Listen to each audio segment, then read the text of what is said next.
The fools of today know nothing of the mysteries of the past. They walk down streets built upon the bones of fallen empires that gave them their technology, their magic, the very blood that courses through their veins. Great empires once ruled all around. The first occurred when man was just a scavenger. They were the Salis, snake men as the ignorant call them today.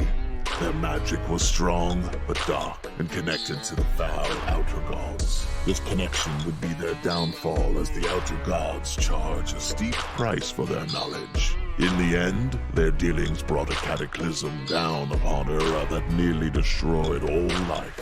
What remained clawed slowly out of the devastation and began to rebuild. As they did, they found the remnants of the Salis. They discovered their cities, science and magic, even some of their experiments. They took the magic as their own, swearing not to abuse it as the reptilians had, as if they could resist the allure of its power. They might have sworn off worship to the outer gods, but they were playing with the same fire. They called this the Age of Wonder, and the imbeciles still look back upon it with their stories of fables and romance. True, there was more magic, science, and prosperity then, probably more than at any other time before or since, but they were as ignorant as the fools today.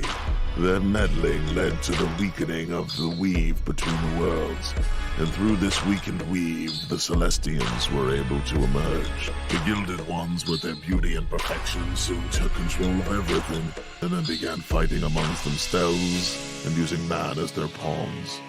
Eventually, those who fought against them closed the hole between the worlds, cutting them off from the power that made them godlike. Overnight, they went from being gods to merely powerful mortals. Mortals that could be killed.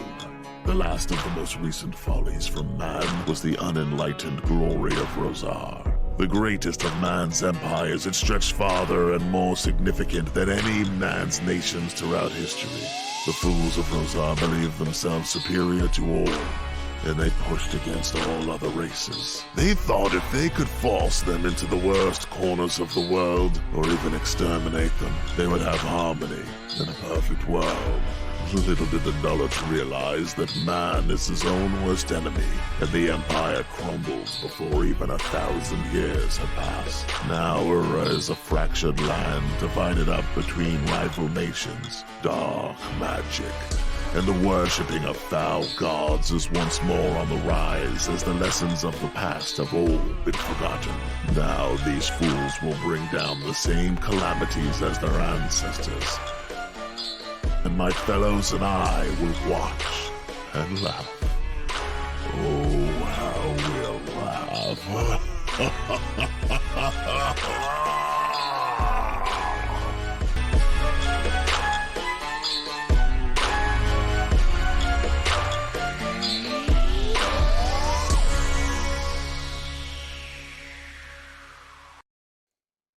Chaotic neutral are just being like dumbasses. So it's an excuse to do whatever the fuck you want. Yeah. I get Exactly. Hey, guess what?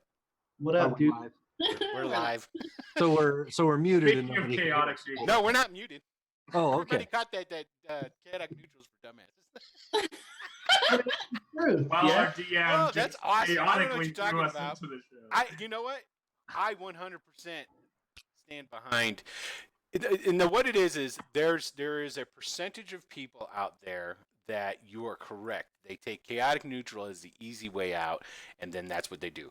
And I gotta agree with you on this, that about half of the people that choose that alignment when they play Dungeons and Dragons, that's the reason they're doing it, because they feel that it gives them carte blanche to do whatever the hell they want, which is not really the what chaotic neutral is supposed to be. And it's actually one of the harder alignments to actually play. Yes. But people don't look at it that way. So, but I mean, alignment's really gone into the trash can anyway, and so it doesn't. You got to be playing some old school D&D for it to really matter anymore, because there's no more requirements It's flavor. like they used to be. Now it's flavor. Now it's to help you mold your character, is what it is. Which it still has a purpose, but it's not like, well, if you're a paladin, guess what? You gotta be awful Can't good. do this. Yeah, you gotta be awful good. Oh, You do something, you lose your lawful good alignment. Guess what? You're not a paladin anymore. Those rules don't exist. Yeah, that's crazy. Yeah. Oh, hey everybody! Hey, hi, welcome. Welcome to the The show. alignment chat. Yeah, but Waiting for people to show up. That's what we're doing. This is our talk show where we talk about D&D alignments. that's right. That's right. We talk all the time. It's the way I'll we tell go. you what, you get a lot of people watch a show about D&D alignments Yeah, dude. Yeah, you will. because You know that's what? a I should deep do conversation. You know what? I'm going to make a note of that because we're doing a bunch more. Adam and I are getting together. And we're going to crank out a whole bunch of roll downs, and one of the Great ones I'll do conversation for that. is going to be alignment. So anyway, hey, welcome everybody. Thank you for turning in to Tales of a Savage Land, where we don't play Dungeons and Dragons here. Let's clarify this. We play Savage Worlds. So, welcome and thank you for tuning in to this episode 14. How about that, guys? Episode 14 already. They blow by pretty quick when you're not paying attention, man. Let me tell you. And so, yes, I am Will DM, the game master for this lovely game. And this, of course, our lovely cast. And let's go ahead and let's introduce some people. So, we're going to start with Jonathan. Hello. My name's Jonathan. I play Brian Longshelf. He is essentially a heavy-plated good guy, and I would say Gold of Heart. He sounds pretty much Gold of Heart. And that's who I am. Yeah. Yeah. What? Okay, so now we're going to continue on with this since we started with alignments. What alignment would you say that that Brian is? Oh, lawful good, of course. He but is the lawful good. Yeah, because he is very law abiding. Yeah, So- he follows the rules because he believes that the rules are there for a reason. But the difference is that I like to separate him from like the stereotypical lawful good is that he's realistic in that he's not going to do, oh, I only do good, but he realizes that well, even more so nowadays, realizing how gritty the world is. Right. So And temperate this is you're playing, and this you have these terminologies. You are playing lawful good, not lawful stupid. Which you get that with alignment talk a lot. And with that, let's go to the other side of that coin. Hey, Tony. How am I the other side of this coin? Because I wanted to get that response out of you. That's why. You go to the other side of that coin, you better be talking to Ari. Oh, what are you talking about? Oh no, she's the. Well, oh yeah. Okay. All right. Yeah. All right, okay. I am at least a little bit of a mystery Yeah. Yeah.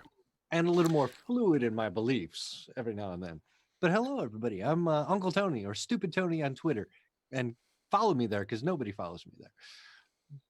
And, I followed you, didn't I? Did you? I don't know. I'm pretty sure. You did. I don't know. You're I not retweet letting every. I don't I re- visit you, so Exactly. I know. I'm sorry. Continue. I didn't mean to interrupt. Go ahead. I know. That's it. I'm playing Joplin Mayfair. There you go. That's what we need right there. That's All it. right, cool. And what's your alignment? Come on now.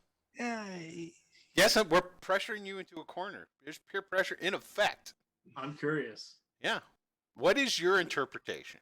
You know, Because I know what mine is of you of your job. he was a chaotic good for a while, but he's straightened out a bit since then. And Really? Okay, and okay. and well, what you'll find is he's now up at the crack of dawn, Yeah, and he's adhering to his new tenants. kind of got it. So I always take him as neutral good. That's what I see. you think of me as what? Neutral good. Neutral good. Yeah. I probably slid to that part of the scale. Because to me, chaotic good is more, we're gonna go blow up that building because the evil bad guy's in there and be like, yeah, but what about the orphanage in the basement? Collateral damage, man. It's got to be done. Where neutral good wouldn't do that. Neutral But a good- chaotic good as a charlatan and a magician and Yeah, someone who takes yeah. advantage of places and people's. That's the neutral part. Yeah. Well, there you go. All Jack right. Pearden has set me straight. He sure has, right? Oh, I see. And make you burst into flames too, as well. All right. Hey, speaking of, hey Grace, go ahead. We'll let you do it. Well, I play Ari Shade I remembered that you guys didn't remember her name. I did. She is I don't know where I would place her, truthfully. She just really is just so arrogant. It's hard to place her on that scale because Yeah. nobody matters to her. There's a little darkness there. Yeah, You know, yeah. a little. That's neutral. That's a dead center That's neutral. that neutral darkness. I would hasn't say that killed a kid. she portrays more of a neutral evil to the world, but it's kind of like a defense mechanism. But she's off more chaotic neutral in actual. I can see that. That's my take. I just don't think she gives a shit. So Well, when she was told that she might die if she backed the wrong pony, she sure did change her tune. So, it's true. so I mean, she's just unsure now. right, so true. Self-preservation too. Yeah, there's nothing wrong with that. Nothing wrong with that at all. And last but not least, we have our man Dylan over there. Guys, Dylan Trahan, Villain Trahan here on Twitch, Dylan Trahan pretty much everywhere else. I play Phoenix. He's a guy punches stuff. But in the conversation around alignment, I had to think about that. And I'm glad you left me till last because I didn't know until just at the last second. I'd say he falls into more frequently neutral good, I'd say. Occasionally flips over into chaotic good if the circumstances require it. That makes sense. Yeah, I And can he see that. occasionally can fall out of into just neutral occasionally too, from time to time, if the circumstances require. And people might ask, why would a show that is Savage Worlds take so much time in the introduction area to actually even be bothered with having some sort of conversation like this? And it's because Dungeons and Dragons is prolific in the fact that it radiates into every aspect of tabletop role playing. It pretty does. It is so rare that you find somebody who's in the hobby that doesn't know of it and doesn't know of it to an extent where that makes it. They use Dungeons and Dragons to compare all other role playing games to. You know, and so that's why we did what we did. It's a good thing and it's a bad thing. I mean, it's good that there is a ubiquitous sort of touchstone that even the most casual player knows about. Yes. Or casual even viewer knows about. But you're right. It does have its bad side of it. What I like, the reason the bad side is that other, things like Savage Worlds and a lot of the smaller, they get overlooked. They do.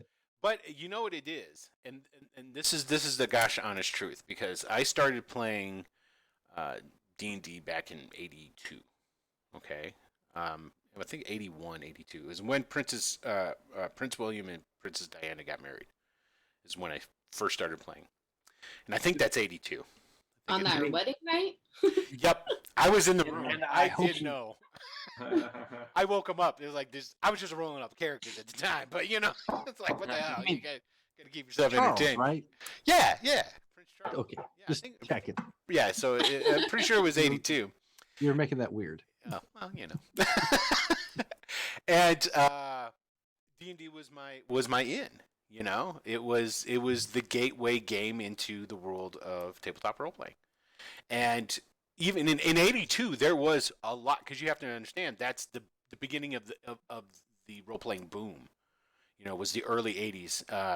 There was a couple of in the '70s with D&D came out, and then you had the first other games started coming out. But by the time the '80s hit, man, it started blowing up, and there was games all over the place. And so then you get a lot of, hey, what's up, Adam?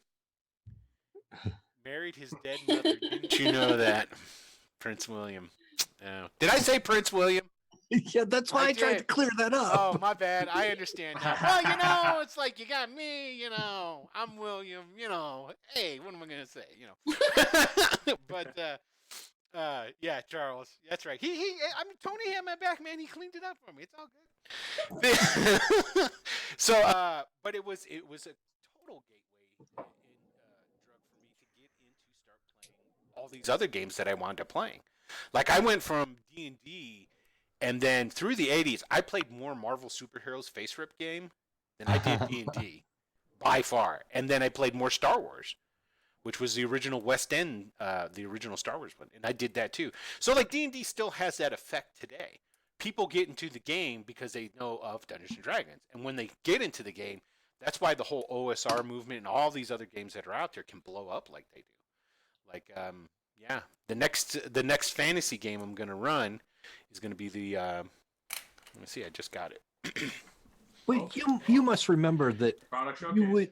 There it is, Low Fantasy Gaming. Ooh, that's a pretty book. Nice book. It's by I can't pronounce his last name, so I'm not even gonna try. But it's Pickpocket Press. Really good stuff. And this is more my speed of fantasy gaming. It's less magic, more grit. So See, and that's sort of how you moved away from Dungeons and Dragons back in the day. Was it sort of hit a wall for you? Like, oh, it doesn't do this, so I'm going to move over here and do, you know. you want to know what one of the biggest reasons why I went away from Dungeons and Dragons, and I think one of the biggest reasons most people go away from Dungeons and Dragons when you first start playing, is that you're right, is Dungeons and Dragons doesn't fill certain things, and I think what it doesn't fill depends on your dungeon master or your game master. I think that has a lot to do with it, because the people I hung with, we were all super hard comic book nerds. So as soon as that Marvel Superheroes came out, boom, we were on that. And it's like we knew what we were doing. We didn't have to be shown anything. We read them rules and were like, okay, fine, we got it from here. Don't worry about it. Whereas with the D&D and in a fantasy world and all this different stuff, you still learn and you're doing all this sort of stuff, you know what I mean? So, and I think people start to, like you, Tony, you're kind of a vampire. So like, you know, when you gravitated over into I did. Vampire the Masquerade sort of thing, it fit more, you know what I'm saying? And it's like, But I gravitated because there are certain stories that require the right genre. You know, you can't Yeah. tell fantasy stories in different genres. Sometimes you need a Yes. sci-fi story to bring out the socio-political correct. juxtaposition. 100%. Uh, And that's So- why eventually, we're not going anywhere real quick, everybody, but eventually, Tales of a Savage Land will roll into different genres in different games, just so you know. So we can do that. So we can go into other things. Because I would love to do like a Ghost in the Shell clone type of sleeving type of sci-fi story. I think that would be great. But so anyway, hey, let's play some Savage Worlds, shall we? Yeah, fucking. Whatever. The few people who tuned in, that's what they're here We for. can just keep talking. We can just talk about different systems all night. I got a whole folder on my computer of things I bought from Drive-Thru RPG that are waiting for us to talk. Okay, Adam says I've only ever played magic users in all the games that we played. That is not true. The first character I ever played with you, Adam, was a cleric. And he was a battle cleric. And That's still a magic user. hey, what's Magic. up, Jim? Mean. No, it's not. Especially not the way I played him. No. It was like, oh, you're getting hurt. I should probably help you out. That wasn't his You first can- thing was to be in the front row and, front line and go. You can tank a cleric really Yeah. good. Yeah. You can really tank a cleric.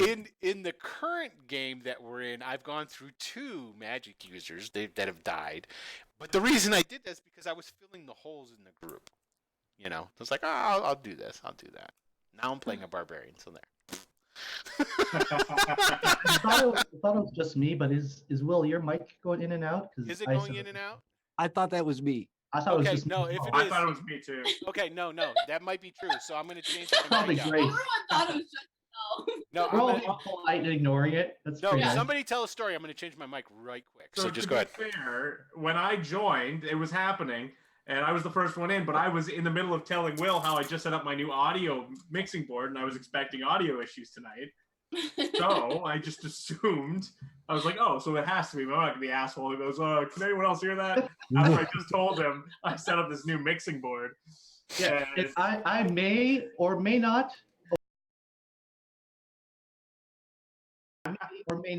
be vamping it through a wall as we speak. So I didn't want to say anything either.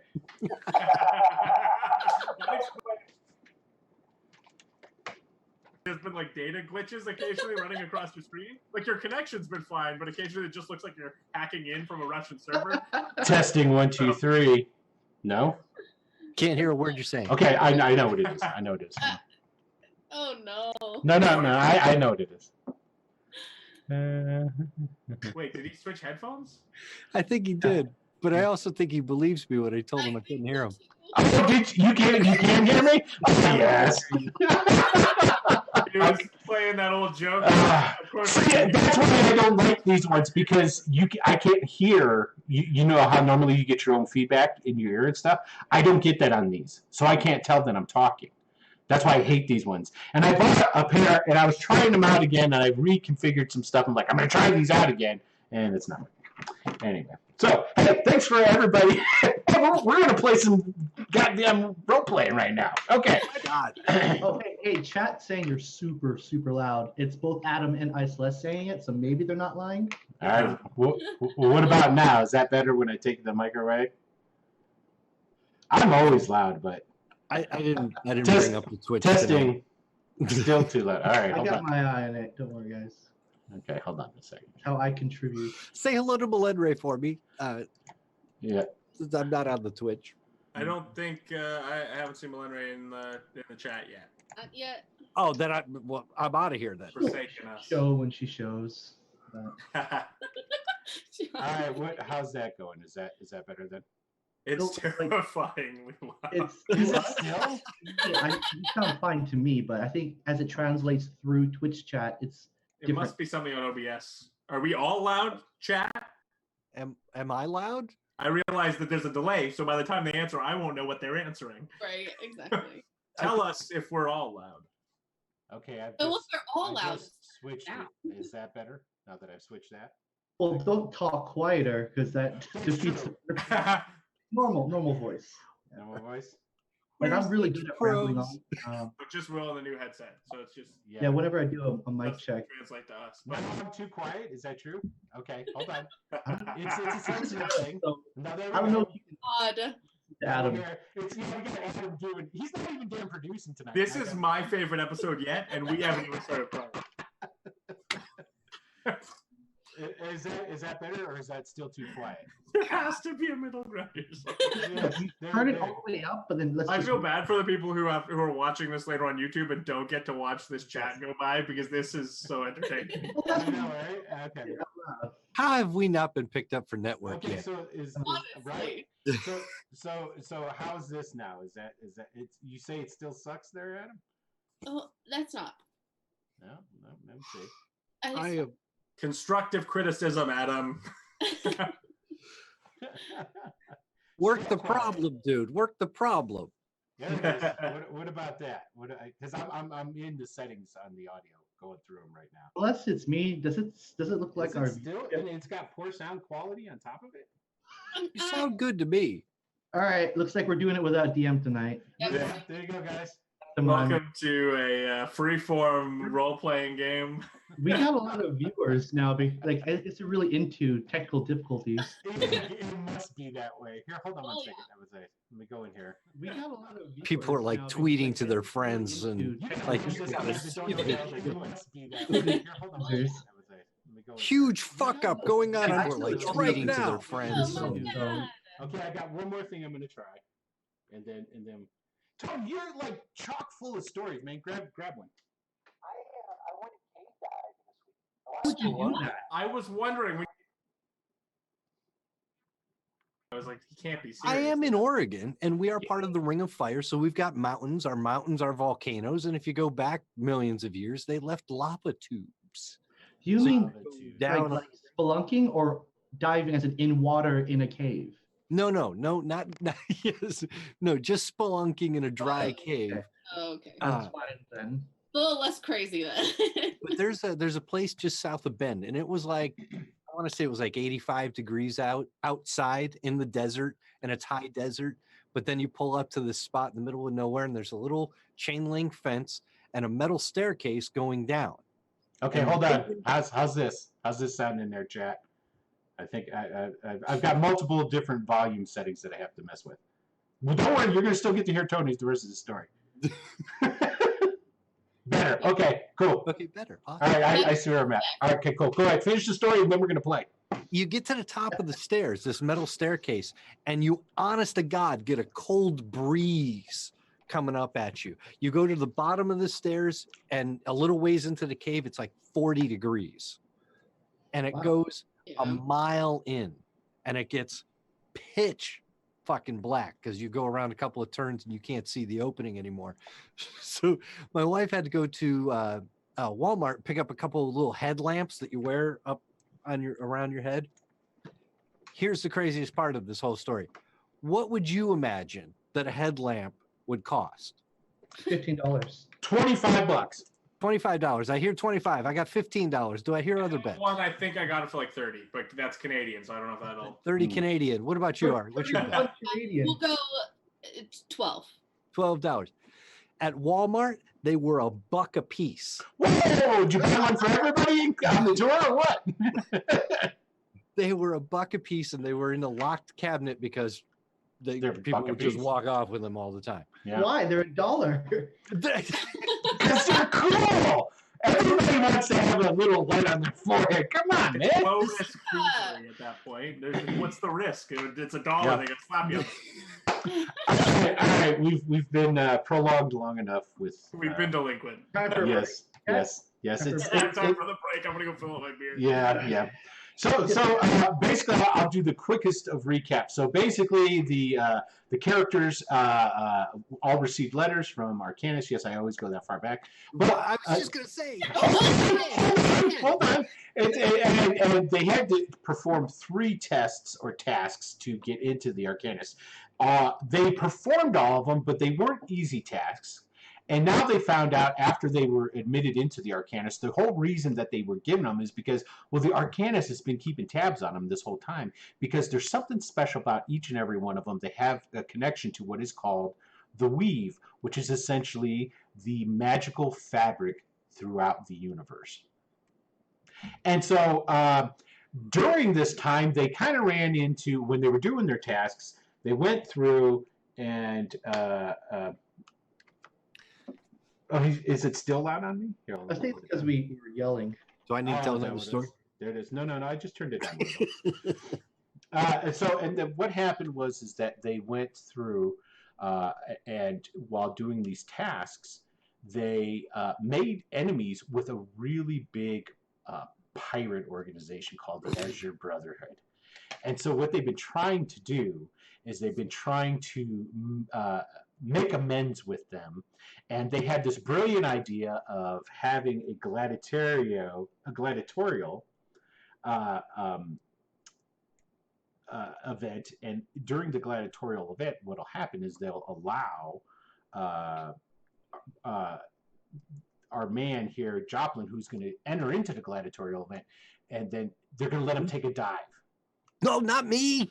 I keep doing that. It's Phoenix that's doing it. Yeah. So, Holy God, are you trying to kill me? yeah, obviously. So basically, Phoenix is going to enter into the into this gladiatorial event, and he's going to basically gonna help them out and see what they can and can't do. And so that's where we're going to pick up with everything. And I think I fixed everything now. That looks way better there. Okay, cool. And so where we left off last week is Phoenix was left with Rob Aka, the promoter, to give him his new persona. He was going to get that taken care of. Everybody else went, and they were going to go and get their go check on some things. I think Joplin and Brian both were going to go to the bakery, check on everybody there. And Ari, you didn't say where you were going to go. Where were you going to go? I think I was just hanging around, just kind of lurking, not doing anything really specific. Okay. Yeah. Okay. So what we're going to do is at the end of last week's episode, Tony went back to his apartment, checked on that first, found out that the smooth criminal Azure brother that's been he started dating his sister. And okay, and then so I guess what we didn't do was we didn't do Brian and actually going to the bakery. We didn't, right? Is that right? What are we talking about? Okay. You were headed to the bakery, and we detoured to see Joplin heading home. Oh, right. Yeah. So why don't we do that? Fantastic. ahead. I mean, it's just how long? When were we going to reconvene? Do you guys want to jump forward to going back to Rob Aka's place? I really have nothing planned. I was just going to go back home, be a good son, do my duties, help bake, roll some bread, weave some dough. Who knows? Gotcha. But that's really it. Nothing to be planned. Okay. You know, And give Jada a kiss. Why would I? Oh, just Yeah. cold. Because she's got a boyfriend now, man. Cold as ice. She doesn't. Who says that he's her boyfriend? Who? It could have been a hookup. Askell? I don't know. Did Askell say that he was dating her at that time? Nope, they didn't say I anything. don't believe he said dating. He just said he had spent the night. Stooping, I Oh, believe. fair is the enough. word. Okay, so what we'll do is we'll pick up with you guys had all reconvened, and we're going to start it off with the three of you, minus Phoenix, are at the gates to Rob Aka, the promoter's mansion. And I did come up with, I got the names for that area. So the Brilliant Palazzo is what the name of the district in the city is called, where all of the entertainment and things along these happen. Okay, so you guys are there. You're let in the gates. They take you in through the double front doors into this lavish. Gosh, I'm going to say antechamber again. What was it? Foyer. Foyer. Boyer. With all of its lush plants and things along these lines. And you guys are left in there for a second, and the servant that brings you in deposits you there, and then goes off into the back into the bowels of the mansion, so to speak, to go and collect Rob Aka and Phoenix. So you guys are just left there for a little bit, and then maybe just a couple minutes later, out comes gliding Rob Aka. Now it's still the same day, it's just later in the evening, and you've got Rob Aka that orange and yellow. He's got that big Erykah Badu sort of head wrap thing going on, and he comes gliding in. He goes, "For your approval, I present to you none other than." And he stops and he goes back and he whispers into a hallway where you guys can't see, and he's like, "Phoenix, did we agree that you were just going to stay calling yourself Phoenix, or were we going to call you something different? I don't remember." I just figured I'd still be Phoenix. I don't know. I guess maybe I'll leave it up to you. We'll figure that out anyway. So, and then Rob Aka goes, "What the hell was that?" That was probably loud too, like my voice. Although I think I've fixed my voice pretty much for now. That, or it may have been a fork falling off of a Popeyes cup. Oh, there you go. You got that too. And he goes, "I give and present to you none other than currently Phoenix." And he does like this, and then he looks down the hallway, and he does like, "Okay, well, come on, that's your entrance." And Phoenix comes walking out into the foyer where you guys are there waiting. He is stripped down. He's bare in his torso, his arms. He has these dangling, chinging, clanking, bracelets. He's got bracelets around his arms, and he's got these bronze greaves on, or foreguards. He's got bronze chains that hang around his neck that have ancient symbols. And if you look closely enough, and probably Joplin notices this, is that they're a mixture of different types of religions. It's not just any one religion. You know what I mean? It's just all for show. He's wearing these purple silk pantaloons that are woven and sewn with gold thread, and he has these gold they're like slippers that have these wraps around his calves and wrap up, and they're of gold as well. His body is blue, like a very blue. It's very blue. I don't know. And his head is completely shaved, and it appears that they've gone through, and he has what, for appearance's sake, appear to be tattoos of stylized like swirling images, sort of like almost Celtic knot and different things on the side of his head, and they go down his back and whatnot. And so I imagine like Phoenix just kind of like shuffles out and he just kind of like goes, "Here I am." Yeah. You know. So I was like, "Honey, turn around, show them the entire package. Show. Remember, yeah, push yourself up, and yes, yeah, like remember, eggs under the armpits. You've got eggs under your armpits, and if you put it down too much, you're gonna crush them. That's it. And it's like a mom going around and telling me don't slouch, and all this different stuff. I present to you the currently named Phoenix. Although I think maybe we should rename him something different. Phoenix is who you are when you're not who you are currently. I feel that you should be something different, something more majestic. I think we need to. Majestic than a phoenix. I agree. I agree too, but Rabaka, imagine, if you will, that this specimen of a man, this blue specimen of a man, yes, appears on the sands of the arena from a pillar of fire. oh, He steps forward as it parts like a curtain. I'm gonna lean into John. You can do that. you can. I think maybe. Well, Great. Yeah. you should be cool. fine. Because you're from the Arcana, so I'm assuming that you're all magically inclined in one way or another.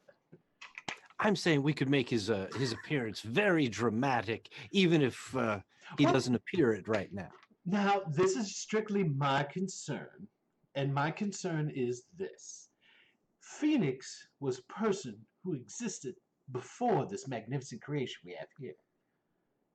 And Phoenix will be a person long after this beautiful creation is no longer necessary. Now, do we want to make a mythical hero of someone named Phoenix that then, well, no offense, Phoenix, but old Phoenix walking around the streets and everyone's going to go, "Hey, you're not Phoenix. Phoenix was the blue half Celestian. You're no such thing." He's got a good point.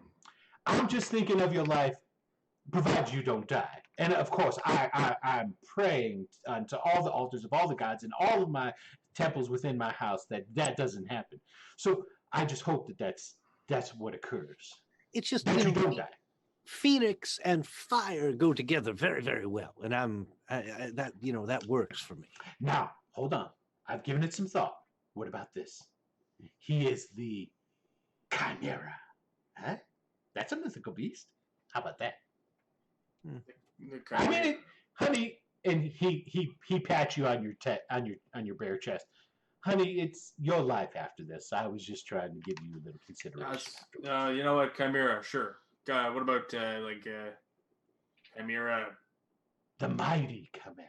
Oh yes, that works. That's good. Phoenix, there is also the other opportunity is you could just sacrifice your name to this Celestian creature you're going to inhabit, and then go back to work as Bob.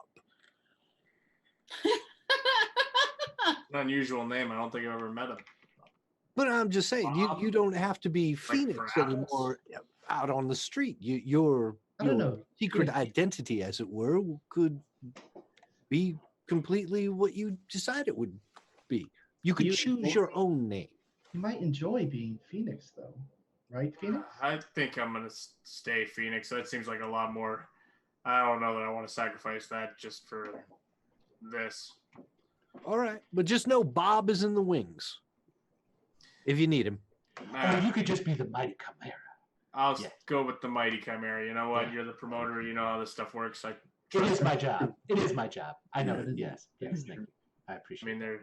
I do already know one charlatan, so I'm gambling that you're not another one. No, of course not. Excellent. Well, now, this is what's going to happen. I need you all, especially you, Chimera, get used to the name, start using it. Who are you talking to? Yeah, it's you. Okay. Very funny. I understand. I'm not great with the delivery. I apologize. People can never. That's all right, honey. Everybody's got their strong points, and well, yours is she grabs your bicep is in different places. So you need to go about the town, making yourself as public as possible, and talking about how you've come to Lycena, the center of the civilized world, to challenge all takers that wish to lay claim to being the strongest, most virile of gladiators, and you will fight them. Yes, honey, this is what you need to do now. It's called drumming up the business. And she turns, she looks at Joplin and goes, honey, why don't you help him with that? Yeah. Because I have a feeling that that's right up your alley. You know what to do in that regards. So I have some business to handle before I start making myself too public. This does need to happen today, does it? I can start tomorrow. Oh, honey, you should start. You should start right away. Anywhere you go from now on, you're Chimera, and just make a display of yourself. And she turns again, Joplin, right? Yes, that's me. Yes, Joplin. Like I said, help him with it. I will do what I can. Yes. Do you Now, think you could get us down to the docks on scene so I can arrive at the docks and make a show of it? Maybe get some boys going around. that's a perfect idea. Oh, goodness. Now, the Arcanus has big ships, don't they? Yes, they must. They do. See if you can't get a ship that can come and dock in the public docks, not the private docks, not the Arcanus' docks, but the public docks. And then you can make a brilliant show. Matter of fact, go and arrange the ship. Come back to me, and I'll get a band together. I'm going to go to the window and just cast my eyes around and see if I see a Zastidal bird around. Roll a notice. Okay. Oh man, where did I put my character sheet? There it is. Boom. Yes, sirree, Bob. So this is what happens. You get the idea. You start looking around. Now inside this foyer of Rabaka's, it's a big foyer, and it's got all kinds of, like, there's potted trees in here and stuff, right? That surround the sitting area. And you start looking around, and sure as shit, in on top of one of these palm trees is a orange and blue Zastidal bird. And it's just kind of up there. And it's being rather quiet. Normally Zastidal birds make a lot of noise, which you guys are familiar with. But it's just there, hanging out. I'm going to whistle for it to come down and just try and see if I can get its attention. Okay, just give me a performance roll. Roll? Yeah, and go ahead and you can add 2 to that roll. Okay. There's a vacuum cleaner outside my door. If you can hear that, I apologize. So it's a 5? That, which is a success. I gotta say, Tony, with me yelling at everybody when we started, I'm sure it's okay. So, and the reason I changed and went back over to the headsets is because I don't have my boom yet for my other mic, and I was too quiet on my other mic. And then here we go and do this one. I'm like, ah! Okay, so it is hesitant, but then it does fly down, and it comes in and it perches on your shoulder. And I'll just tell it, we need a ship at the docks. Could you communicate that to the head honchos? Big ship. Impressive. Awesome. And I'll pull like a little bit of my rations out of my. I guess I don't have anything, but I'll get something from someone and give it to the bird. Well, there's food all over the table. You can just get something off the table. Grab a cracker and yeah, because deliver the joke that I don't need to say because you all thought it. When you've got important people coming, you make sure that you got the right crackers on the table. Come on, there's like fruit there. Anyway, so it takes the fruit from you and then flies away, and it goes back up on top of the tree.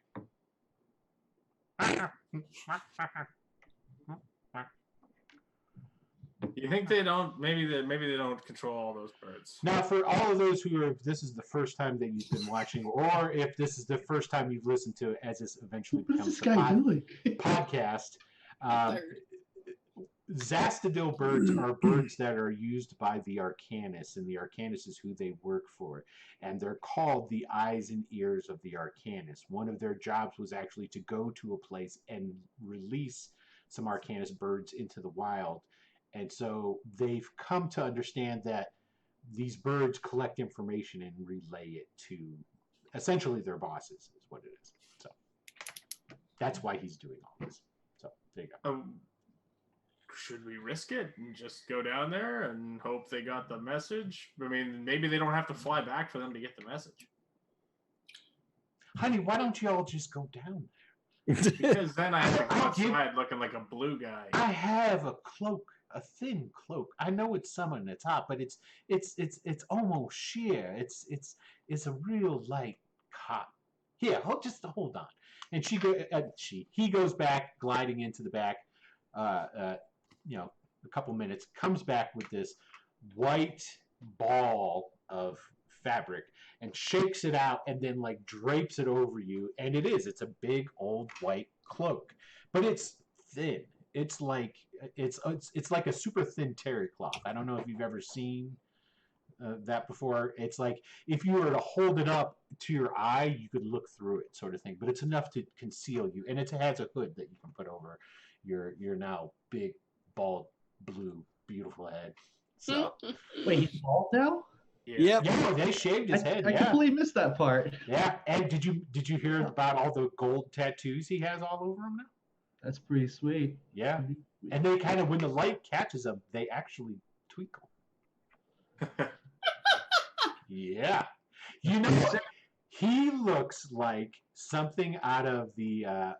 I'm going to totally butcher this, but I'm going to try it anyway. The Bhagavad Gita. Did I say it close to right? It's close I enough. know what word that is, but I don't know what you're talking about. Like, what is the Bhagavad Gita? Is that a? It's like I'm it's like a Hindu holy book of stories. He's Ah. sort of like a Hindu. I god. feel that. Yeah. Yeah. That's the vibe he's giving off currently. I feel Okay. So I guess we'd head back unless anyone has some other business No. they need to take care of. Nope. I want you to go about, make a big display of yourself. Now remember, there's plenty of time before we're going to have this first match. So what we need you to do is you're going to drum up business. Now come back here in 2 days, and we'll fit you for your armor. Wait, armor.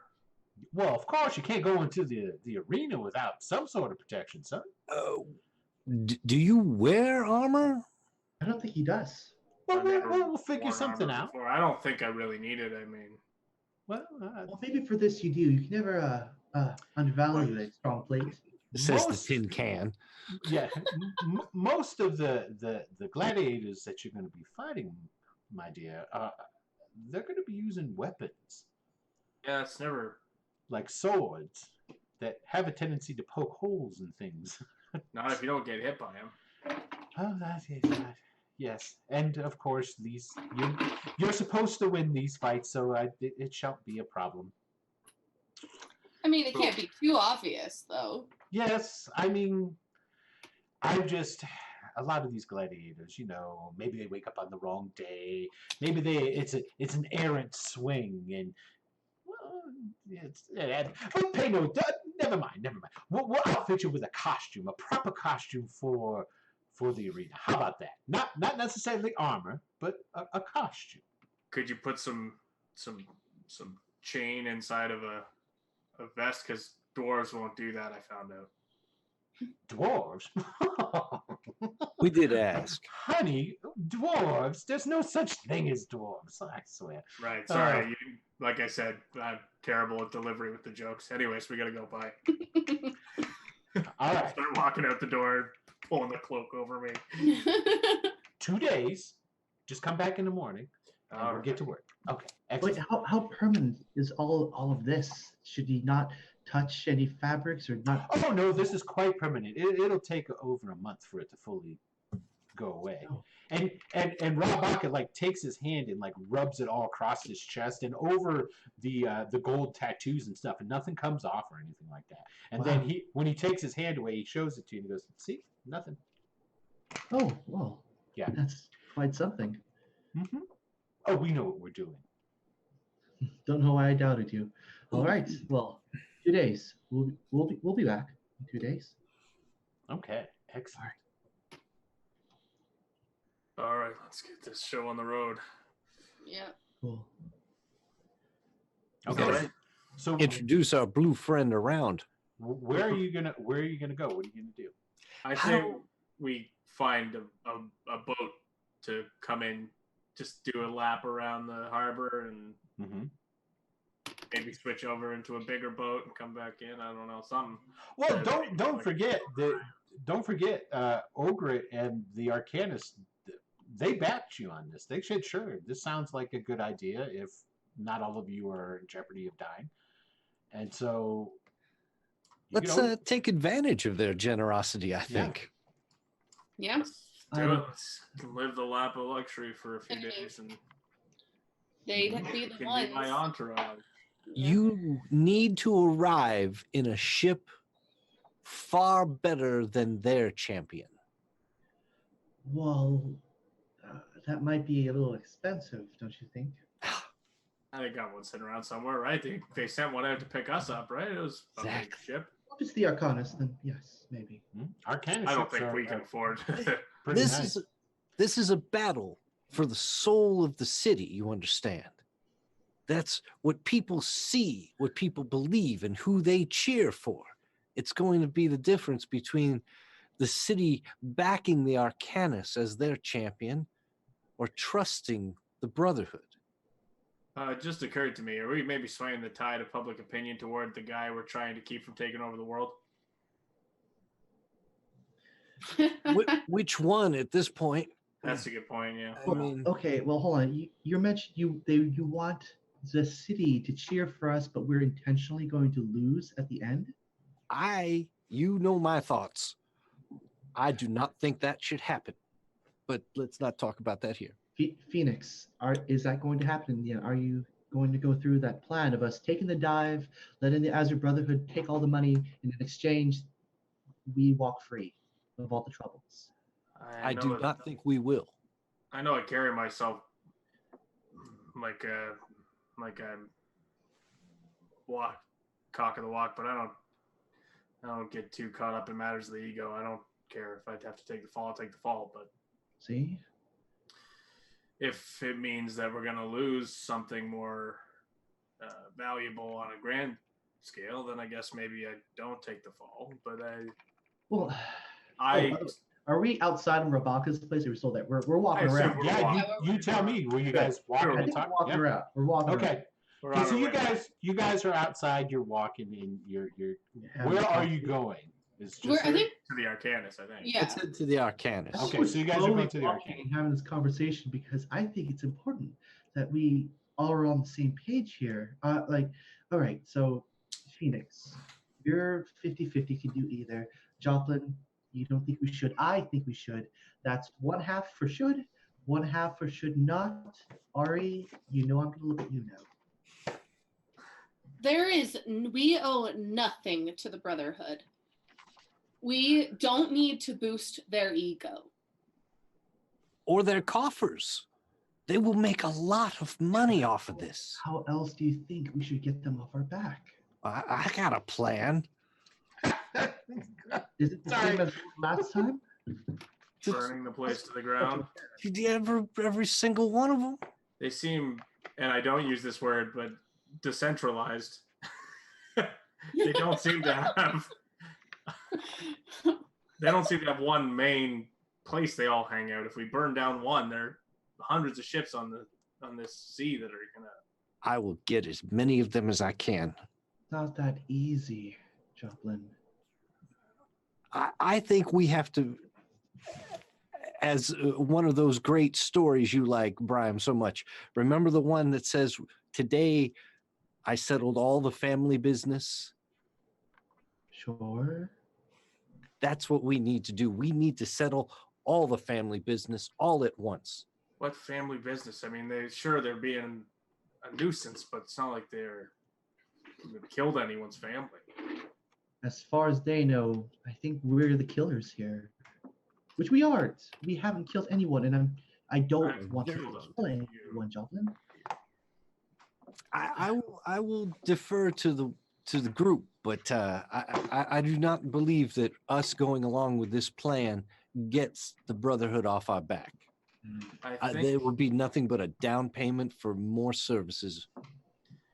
taking the fall doesn't necessarily mean that as long as I disappear and people think that I've died, or that I've been taken off, and there's no reason I can't come back and finish them off at a later date. We've finished our commitment once I take this fall. As long as I survive, I can come back and give them a trouncing next time, right? Everybody give me a notice roll. We finally get to notice that we've been followed the whole time. Well, I will point out that when you guys go places, you don't hide the fact that you're going places. Excellent. Okay, so I need to. Ooh, those are good rolls. Those are all good notice rolls. Yeah, let's. I need a roll. Okay.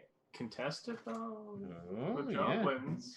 Joplin, you guys, nobody else notices this, but Joplin, as you're rolling your eyes at everybody and talking, you do one of those where you throw your hands up and like do like a turnaround, one of those sort of jobs.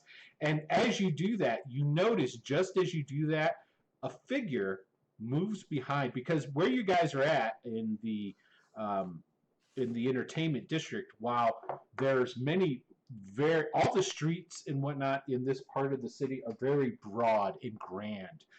There's a lot of different types of like sculptures and things along these lines. And there's a statue not too far away from you guys that as you turn around and it's behind you, you notice that somebody quickly moves behind it. You just catch it. God damn it. Oh, We're being spied on. what? Somebody's But- probably. Like who? The Brotherhood. Are you kidding me? Who? It doesn't necessarily have to be the Brotherhood. What did you see? You see any blue? Go grab the guy behind the statue and ask him if you're so interested. I'm Well, gonna rush Phoenix- over. Well, Phoenix shouldn't. So you guys start like you all stop and start like looking in the direction of the statue. I'm not looking in the direction of the statue. I'm trying to gesture over my shoulder. I'll walk straight towards it. Ah. Okay, so you start walking straight towards the statue, right? I'm And- second and- behind him. Okay, and then from behind the statue, somebody steps, and they're wearing a cloak, a full cloak, and it's another lightweight cloak. It's not because it's summertime here, and this is like the Med. So, but fortunately, it's nighttime, and they're standing there. They don't go anywhere because they realize that they've been made. So they're just standing there. Hey, jackass! What are you looking at? Go up and see if I can grab him by the cloak. Oh, you're gonna go up and grab the cloak? Yeah, grab him by the cloak. Ooh, okay. All right, so you know what? You grab the cloak. You have the cloak. What are you I'm going gonna to do? Pull it back off of. You That's pull it very back? aggressive. Okay, you go up and you pull it back. And at first, it appears that you have just unmasked a snake person. And No, you actually there's no such thing. you No. take a step back. I make a spirit roll. You know what?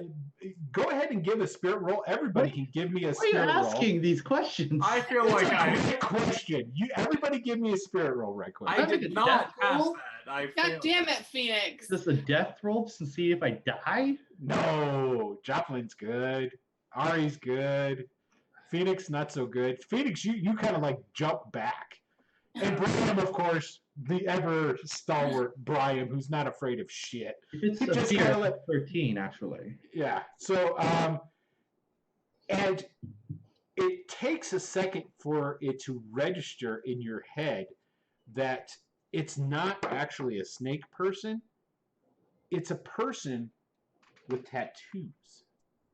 Oh, This person has. Okay. I know. some of you have seen in the past, there's the those people that are like on the sideshows and whatnot that turn themselves into snake people. You've seen this, Yeah. correct?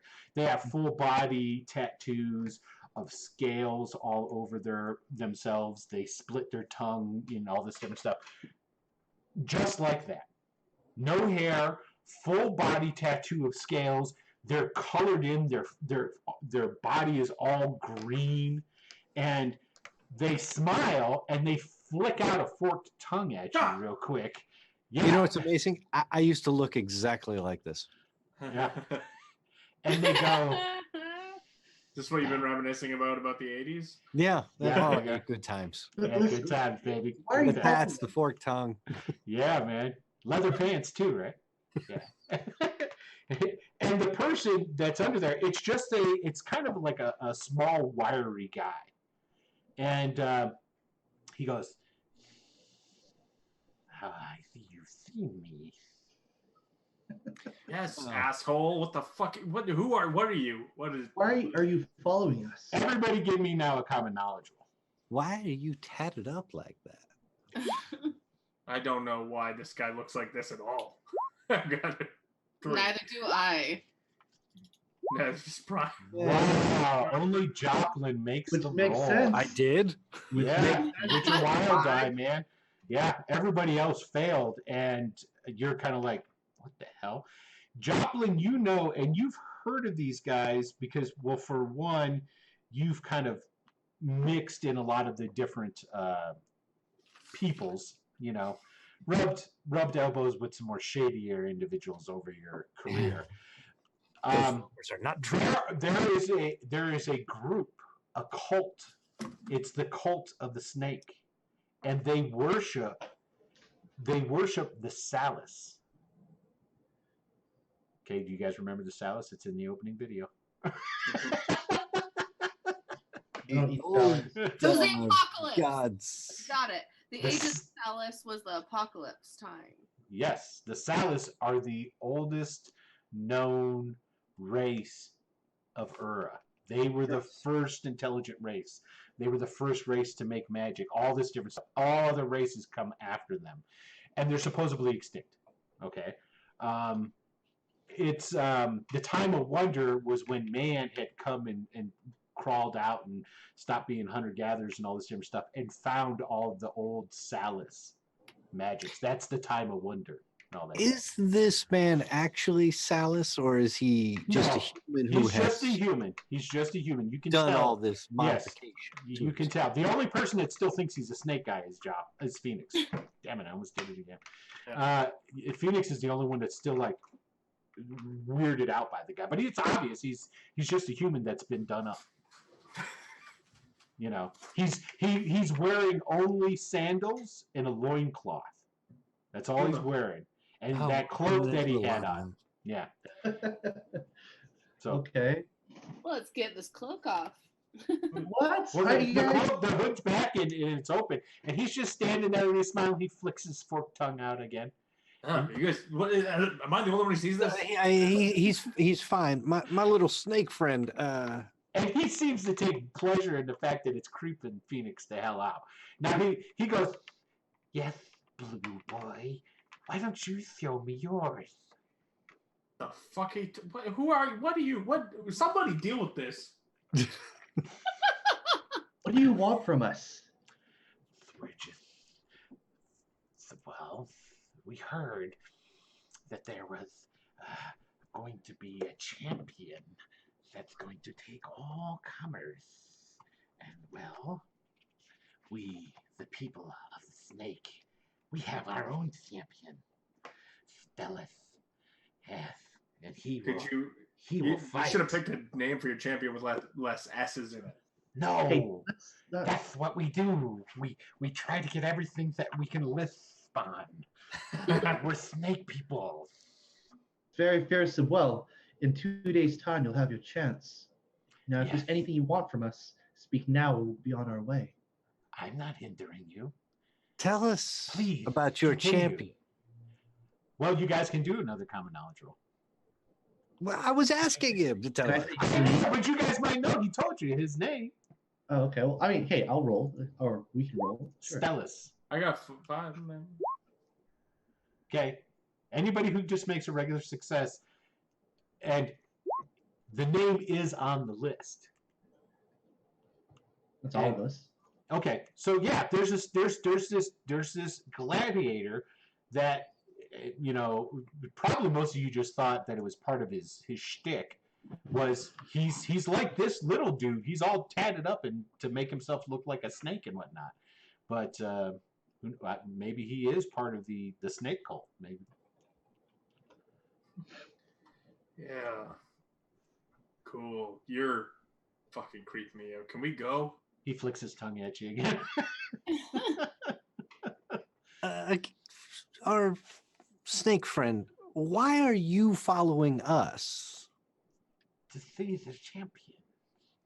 Our champion? Yes, him. Are you working for anyone right now? Look at me. I work for the snake cult. So they sent you, is my point. They sent you to check on us. He just flicks his forked tongue at you. Cool. I wonder if you might. Awesome. Great. Why? I'm wondering, maybe I can buy a favor from you. Oh. Yes, do you wish to offer yourself as a victim for sacrifice? Not quite what I was thinking. Oh, but that would be grand. Or maybe her instead. Don't fucking point at me. He flicks his tongue at you. Doesn't fucking faze me. Well, I'm just saying.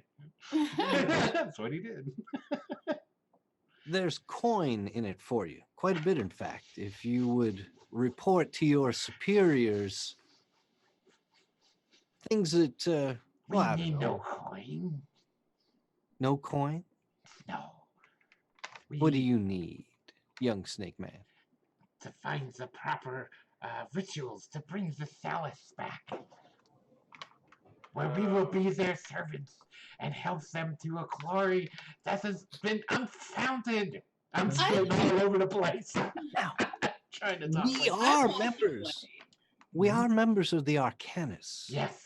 It has many records dating back to the oldest of times. Yes. That is what you would need. The oldest of records. What are we going to get from the snake guy? Can we leave? We have the ancient records. We have ancient records more ancient than the Arcanus. We have, Oh, but the Arcanus has secrets. so do we. He flicks his tongue at you. I'm going to support Uncle Tony or Joplin with I'll corroborate with them. Is there anything I can say or do? Sure. I don't know. Is there anything you could say or do? Just basically let them know that we have things that you don't have. Otherwise, what would be the point of Arcanus' secrecy? Well, and that's what the Salus said back to you. It's like, we have too. We have secrets. We have documents. We have the writings of the Salus. But so far, you don't have what you need, and we might. Otherwise, if you did, you wouldn't be here. And the Salus would have returned already. Are you saying that the Arcanus has some of the sacred Salus texts? We have secrets you don't, and that's all we're telling you. Brian, you can't tell him that. And he runs. He runs away. Why did he run away? I don't know. It's inconceivable, really. Phoenix, weren't you holding on to him? Jesus. He was like, he got real excited when you said that, and then he took off. See, what we wanted was to bribe the little dude into giving them false information about the Mighty Chimera. So whatever information he takes back to his superiors. They say, "Oh, he's not that fast. He's not that strong. He doesn't see. Yeah, we gotta work this." I'm sorry, Joplin. It's just I should have let you talk. Done talking. That's all right. He's just a crazy snake person anyway. I really didn't like that guy. That freaked me the fuck out. Yeah, it did. Well, at least we know that your Gross. ink's going to run off. What is that, by the way, Phoenix? You were there. Is that an ink or is it a powder? Some sort of ink. Yeah, I don't know. Is it a paste? They just put it on me and said it Let it wasn't going to soak come out in? for a while. Okay, well, none of that. Just wipe yourself off. You get some of that all over you. Anyways, we're heading over, right? Okay. They look like Wallace Shawn with tattoos. Don't know who that is, but I'll read about him. Inconceivable. Oh, I see. This word you keep using. That I do was- not think it means what you think it means. Exactly. And you know what? I love that. That's exactly who this snake dude was, except more It's Wallace agile. Shawn. A lot smaller Yeah. than I thought. More agile. Yeah. You Okay, fell victim to one of the classic blunders. Yeah. And he had a couple of less pastries than our actor friend. Okay. So, all right. So you guys go back to the Arcanus at this point. Nobody's going to stop you. Cool. Right on. You know, you get they stop, and there's questioning about Phoenix. Yeah, he's blue now. Yeah, and it takes a second, but then the guards are all like, they figure it out and like, oh yeah, it is him, because it's like he looks nothing like he used to. But all the sentries that are on, you know, they're trained to know the people that come and go from in there. So there's probably pictures of you up some places for people to study. Sounds a little creepy. Is Personally. it possible? Could we arrange a boat now? Like, is there a place we'd know to go to? Are you asking the guards? This? No. We probably need Yeah. to talk to Ogrid about that. There you go. Okay. Let's go see Ogre. He's gonna be in another fucking compromising situation. I can feel it already. What should we bring him this time? What about just some pillows? He's got like a mountain of them. There seem to be some sort of fetish. of Fancy his. pillow. More pillows. Do we always need to bring tribute to our own ogre? I think we just. Seems to work though, doesn't it? I said, once again, you know the ways. I don't know. It just seems to be Mhm. smoothing the way. I don't know for sure. Maybe Alright. he just really likes us. Yeah, maybe. Okay, so essentially, you guys will go before.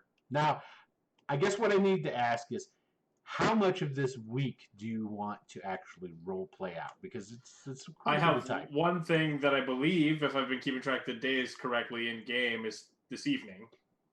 There you go.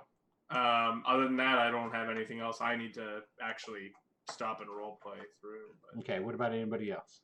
I want to spend my evenings doing an inventory of every ship the Brotherhood has. Okay, Good job. so yeah, Joplin's not doing much.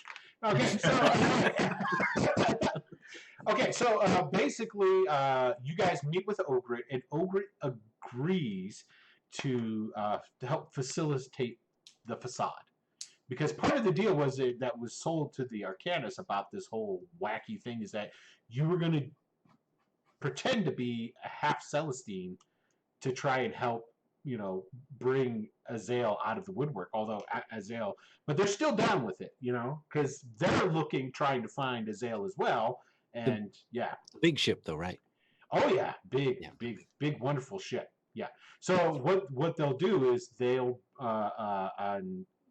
we'll say like the day before your bout, they're going to take you down to the harbor, take you to the private harbor for the Arcanus' ships. They'll sail the ship out at night with you guys on it, okay? And then in the morning time, they're going to bring the ship into the regular docks, the public docks, and they'll have a chariot there for you to then take to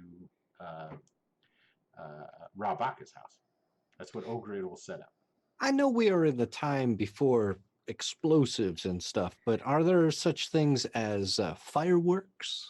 Yes, there are, and there are explosives. There are like versions of powder, but there's just no guns. Okay, so yeah. we can maybe grab a couple of It's- handfuls and shoot them off as the ship comes in. Correct. Let's put it this way: the explosives that exist in this world are just a tad bit too volatile for guns. So that's why. Oh, there are no guns. it should be perfectly safe for us to be handling them then. Yes, exactly. So there you go. That's how that works. So okay, so what we'll do then is that's the general plan of that. We'll roll through. If I'd have been thinking when I was planning this out, I wouldn't have had it been a week out. It's tomorrow. But what is everybody else going to do tonight? Anything in particular? Just going to bed up, and we'll just cut over to Phoenix and his little doodad. I can't sneak down to the harbor and count the ships. You can totally go sneak down the harbor and count ships. I am Try and figure out which ships are. You know what? The thing of it is how do you want to do that? Well, certainly they're Because- flying their flags, are they not? No, the Azure Brotherhood fly nothing when they come into harbor because they're not pirates. Remember? They are most certainly pirates, and I'm going to burn their whole organization to the ground. And that's the thing. When they come into town, they don't like the sails that they have. They're not the blue sails either. The blue sails, they only fly those suckers when they're out. And they want to proclaim to people, hey, we're the Azure Brotherhood, fucking fears. They're not supposed to be. It's sort of like the understanding they have with Lysenna, that you can come here, just don't come here in colors. It's like neutral territory for the gangs. You know what I'm saying? Don't wear your colors here, and everything's cool. And the Brotherhood adhere to that because this is where they unload their goods. Would our friends at the constabulary be any help? They would definitely be some help. So if you wanted to take Brian with you, that might help out. Also, something else that would really help out would be coin. Now, you can tell me how much coin you would like to spend in this endeavor, and I'll give you a number, and we'll see I'll know how accurate it is. You mean how much coin would it take for me to know or find out an accurate number and assessment of the Brotherhood ships? Okay, we'll cut to the chase on that. I can tell you basically, if you were to spend 10 silver. Oh, okay, good. You Because I was thinking much definitely. higher. Oh no. No, that 10 silver is a lot of money, man. Come A lot on of now. money, yo. Yeah. I see. Obviously, you guys are already getting spoiled with that getting that stipend from the Arcanus. And everything. Have we gotten our stipend yet? I don't even know if I have it, but Sure. I got 10 silver. Everybody everybody remember what the stipend is? About 30 5 gold. gold a month, isn't it? That's what I, 30, Crazy ass number like that. 3 gold. 3 gold a month. That's 3 right. gold. I was like, it's 30 gold. I think it was 50. No, I thought it was- 3 gold a month, which is a lot of money. It is. It is. Yeah, it's a ton of money. So, yeah. Okay, so yeah, if you drop 10 silver, you can definitely find out a very, very accurate number. And I have already taken it off my sheet. excellent. There is roughly 10 Azure Brotherhood boats in dock, and they vary in size. There's definitely smaller, faster ones, and you do notice that. Remember that big ass ship you guys saw that came with Prince Doru? That ship is in dock here. Is it now? Well, hell yeah, you guys saw Prince Doru. I mean, he talked to you guys. So yeah, so his ship's obviously here. Yeah. Very nice. Mm-hmm. 10 boats I'm going to burn. 10 boats. Okay, Not so tonight. Not tonight. I'm going to. yeah. The information alone is good. There you go. Okay, so all right, let's go ahead and we'll jump to that evening. You were supposed to do. I don't remember. It was you were supposed to go and meet this person at a gazebo at one of the public parks, Yeah. but at like midnight. It was like later. Yeah. It is, what, I wrote it down. What did they say? That would be good because I don't want to have to pile through all these notes that I have. Was that all of us, or was that just him? Well, that Yeah. depends whether or not Phoenix wants to tell you. No, I did not tell them. Yeah, Yeah, I I didn't don't know think so. anything about Do I need to make a stealth roll? Are you guys keeping an eye on me? No. No, About- they figured out that you stick out like a big blue guy. Yeah. You might want to hang on to that. cloak. Go to the Temple of the Moon was what I was told. The Temple of the Moon. Yep, and that was actually, yeah, okay. So the Temple of the Moon. It wasn't a gazebo. It's actual temple. Okay. So in the temple district there is a Temple of Luna, and so it's more of a well, not that Joplin would be there. You know enough to know that Luna is essentially it's a nature kind of goddess, and essentially is associated with everything that, well, of course, is associated with the moon. So tides, season, blah blah blah, shit like that. So yeah, so I take it you're gonna be all jutted up in that same cloak again. Yeah. Okay, so I guess you guys. If it's possible, before I left, I might have gotten something just a little bit more Phoenixy, like just something heavier, like something. I know it's hot, but like not like heavier, but like sure, something that's a little bit more opaque and that I can pull a little Yeah. further down over my face. yeah, totally.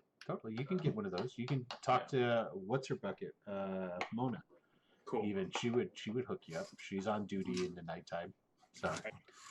Yeah, so I just get kitted up with something. Okay, so this is what happens. You guys go back. You go to the Arcanist. You have the meeting with Ogret. Ogret agrees to it, arranges the whole thing for the charade of you coming in on one of the big, expensive Arcanist boats. Okay? Everybody then goes about their own way, goes to their apartments within the Arcanist, the Citadel, and then you wait to the proper time and then give yourself enough time to get there. Okay? You leave out of the Arcanist. You head into the city and make your way there. I take it you're just gonna just put your feet in this. Okay. Now the Temple of the Moon is actually one of the few temples in the district that most of their services and things along these lines are all held at night. And the way it works is their main services are during the full moon, right? Okay. So this is the full moon.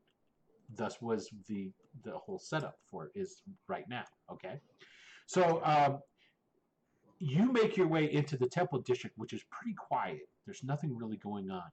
You start making your way closer towards where the Temple of the Moon is at, and you start to hear noise. It starts as a murmur, which grows louder and to the point where it's chanting and things along these lines.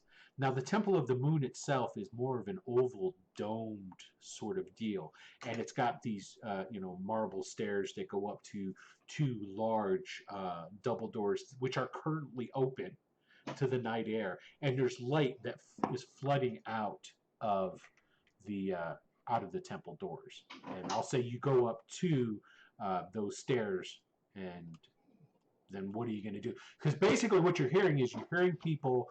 It's like you haven't. Well, I know Tony knows when you go to to mass and you have like you have like, okay, now we're gonna sing this song and now we're gonna do that song.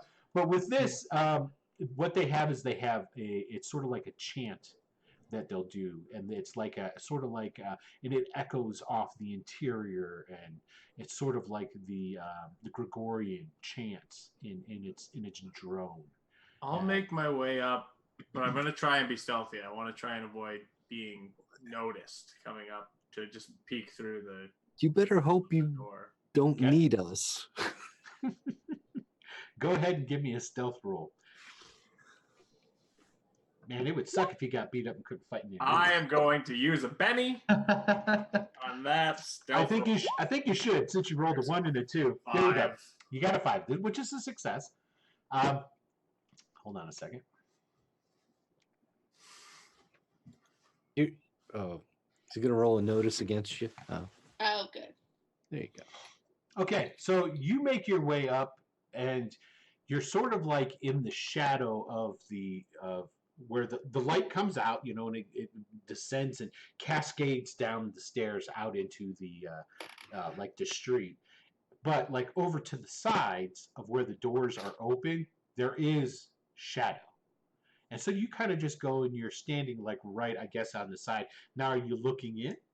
Yeah, I want to see. Okay, so you're just kind of like leaning over a little bit and looking in. And essentially what you see is it's a packed house, man. There's a ton of people in here. There's probably like a good 100 people easy in there. And There is a platform, like a dais, and an altar there, and then there's a big old it's sort of like the yin yang. Okay, there's a dark side of the moon, and then the light side of the moon, a big circular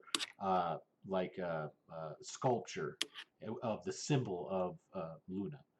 And there's a priest up there, and everybody is dressed in essentially midnight blue robes with silver trim. Now, there's all the robes themselves vary.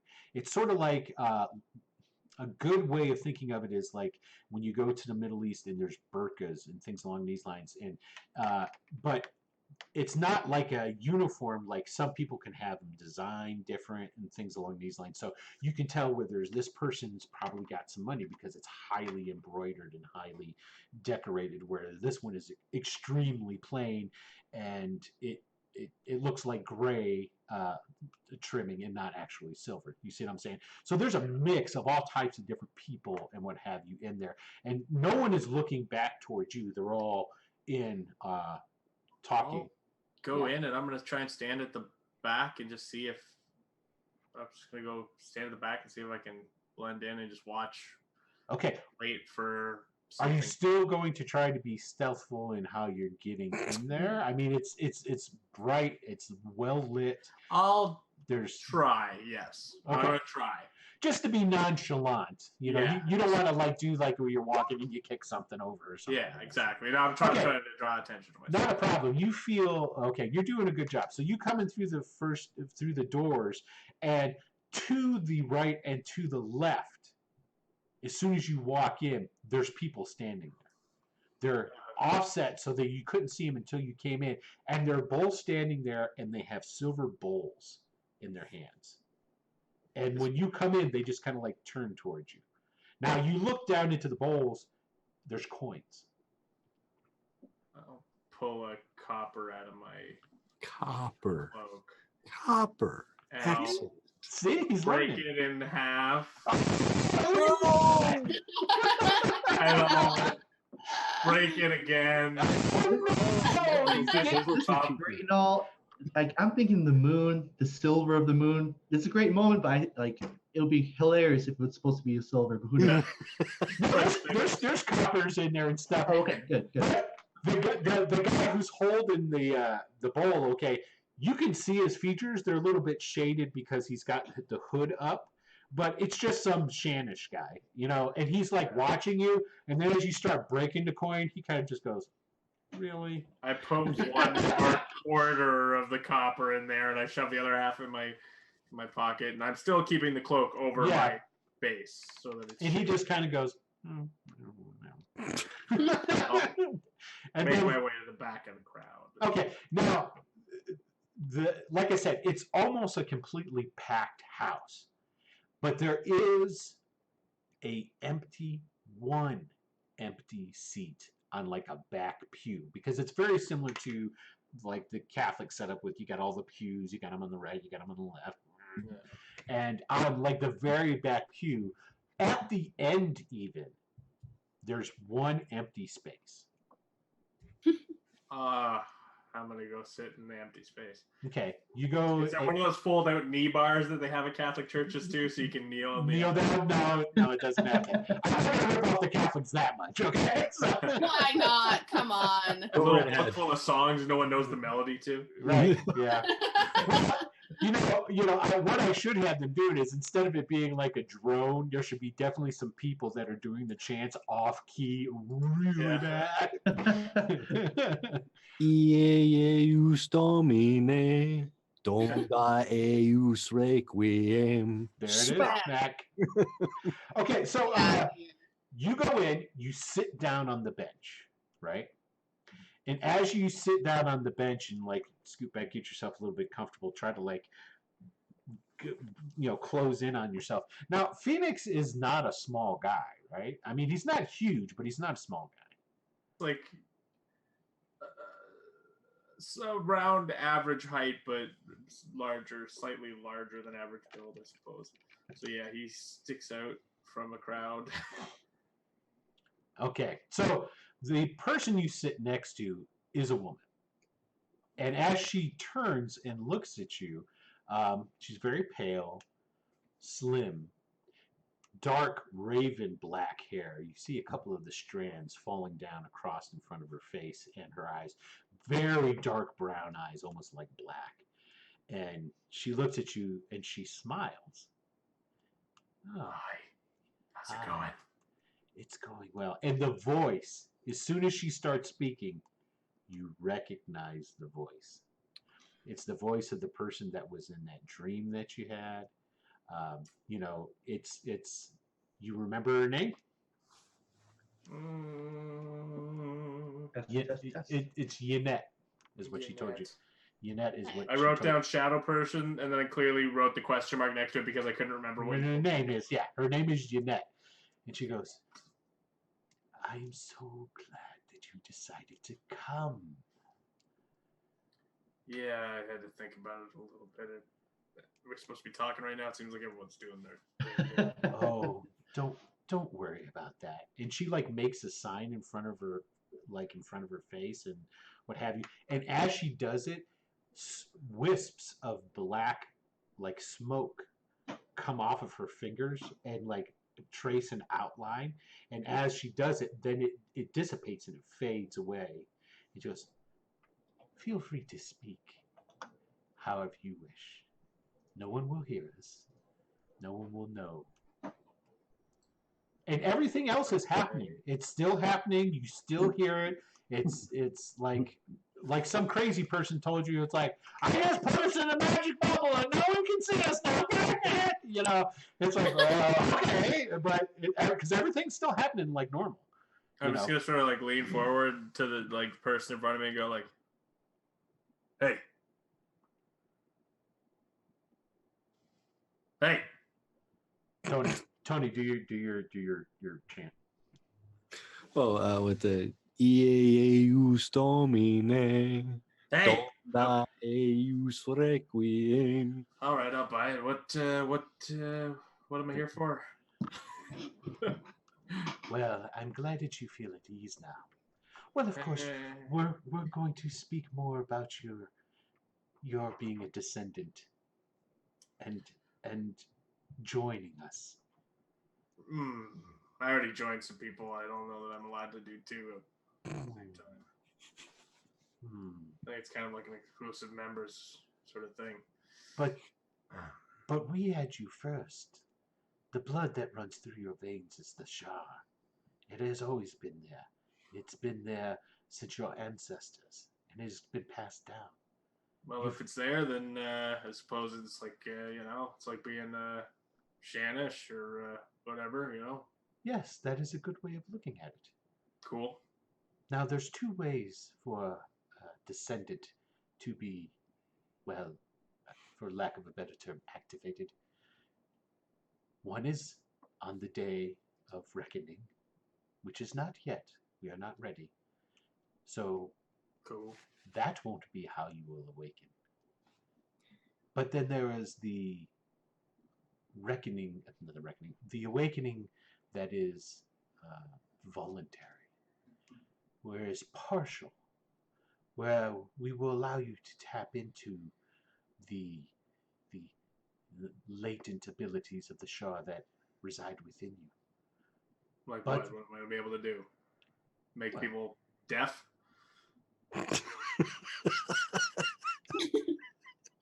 Make people deaf. Yeah, she just kind of like, she shakes her head for a second. No, my son. But you would be able to see in the dark. You would become one. Sorry, that's cool. That's pretty cool. It's just kind of, I was expecting like explosions and stuff. It's kind of like, can't pirates do that already? They got the eye patch, just flip it to the other eye.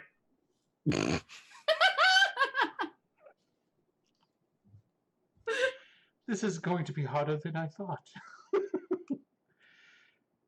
Well, I don't know. Like, is there other stuff? Well, let me ask you one question. When the reckoning comes and the descendants all awaken, do you wish to be amongst the living or the dead? It's a tough call. I don't know. If you It's a join joke. us, Say people aren't getting my jokes today. I mean, obviously, I'd like to be alive, but I don't know what that costs. Whether I mean, you're saying it like it's a well, I must dichotomy. admit, Didn't say dichotomy. I'm rather taken aback that you're so cavalier about all of this. Well, the last time we spoke, you mentioned slavery. It's kind of a hot button issue for me. Yes, there will be slaves. Slaves that will serve us. Yeah, see, this is what you're losing me. Let me ask you something. Have you met people? So let's say, if what I've been hearing correctly, have you met some Azure brothers that you think should be enslaved? No. Oh.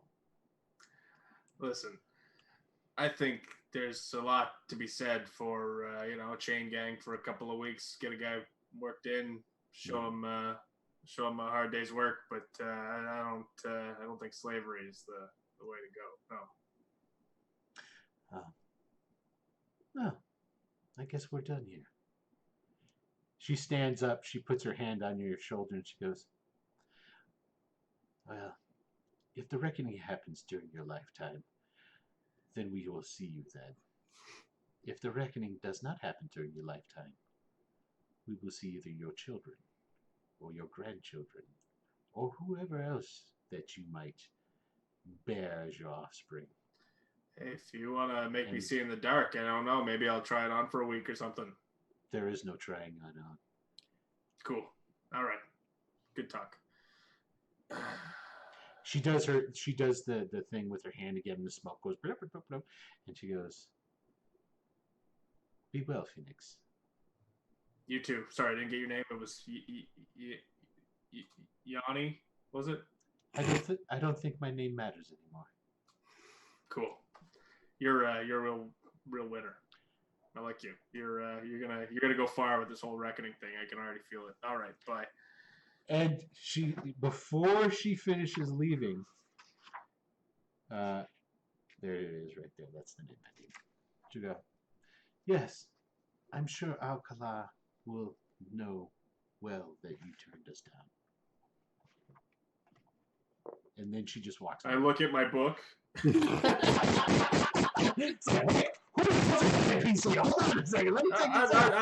I was a little bit okay.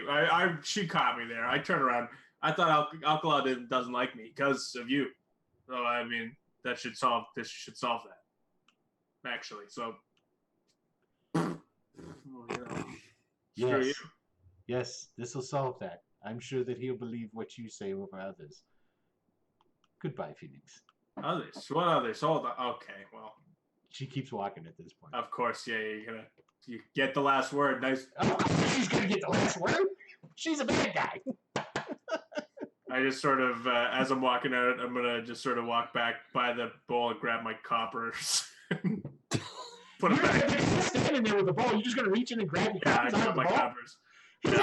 He gives a, hey, you can't do that. Look, watch me. But he doesn't stop, and he goes, hey, your hands are blue. Go fuck yourself. Character development. Sorry, by the way, I think they were frozen on stream. Are we frozen on stream? No, we're not. Okay. Maybe. Yeah, I've got right there. Okay, mine. I'll be done. I'm not watching. Yeah. Just refresh your Twitch. Why would you? I've got that. Come on. I think ISO and Adam would let us know. They seem to be pretty on it today.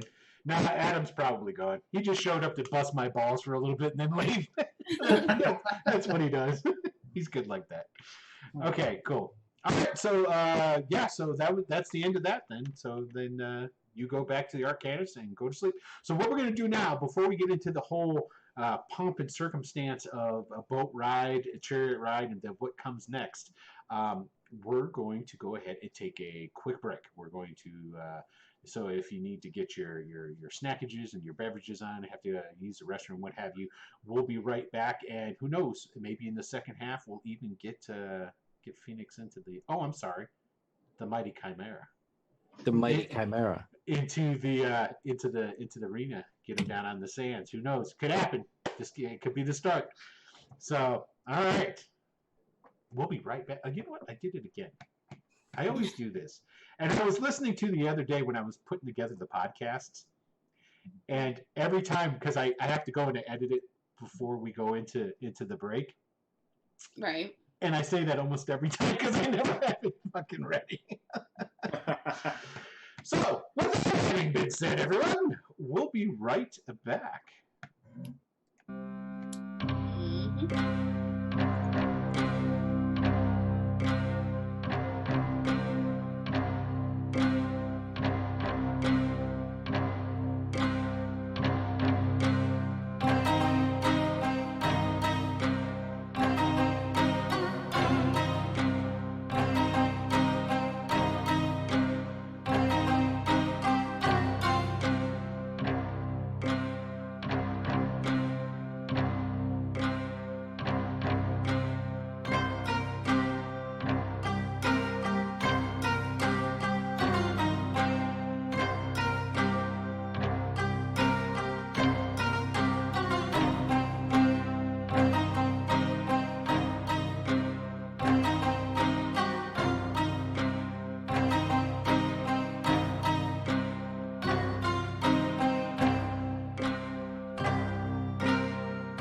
we are back and live. Hi, everybody. Thank you for sticking around for the second half of the show. We appreciate it, as always. And all right, so so that was rather uneventful, which is good. I'm glad to see not everybody in the group is willing to dance with the devil. Only a select one so far. Well, I don't know if you're talking about Joplin. I think you're talking about Of Joplin. course I'm talking about Joplin. Who else would I be talking about? Definitely not the dark sorceress that was going to try and become the queen of an evil demon type guy. Yeah. Yeah. All I do is burst into flames. Yeah, man. There it is. Okay, so we will now go ahead and we'll fast forward. So basically, you guys go through the time to the day before, and it's that night you go down to the docks. I'll say during those days, of course, Brian probably goes down to the bakery, and I'm sure probably Joplin checks in on his sister Jada.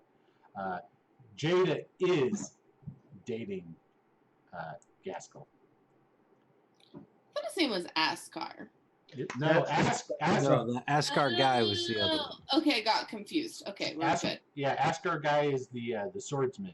I thought they were supposed to be the same person. Oh no, Gaskell is. I really would I like was a little confused.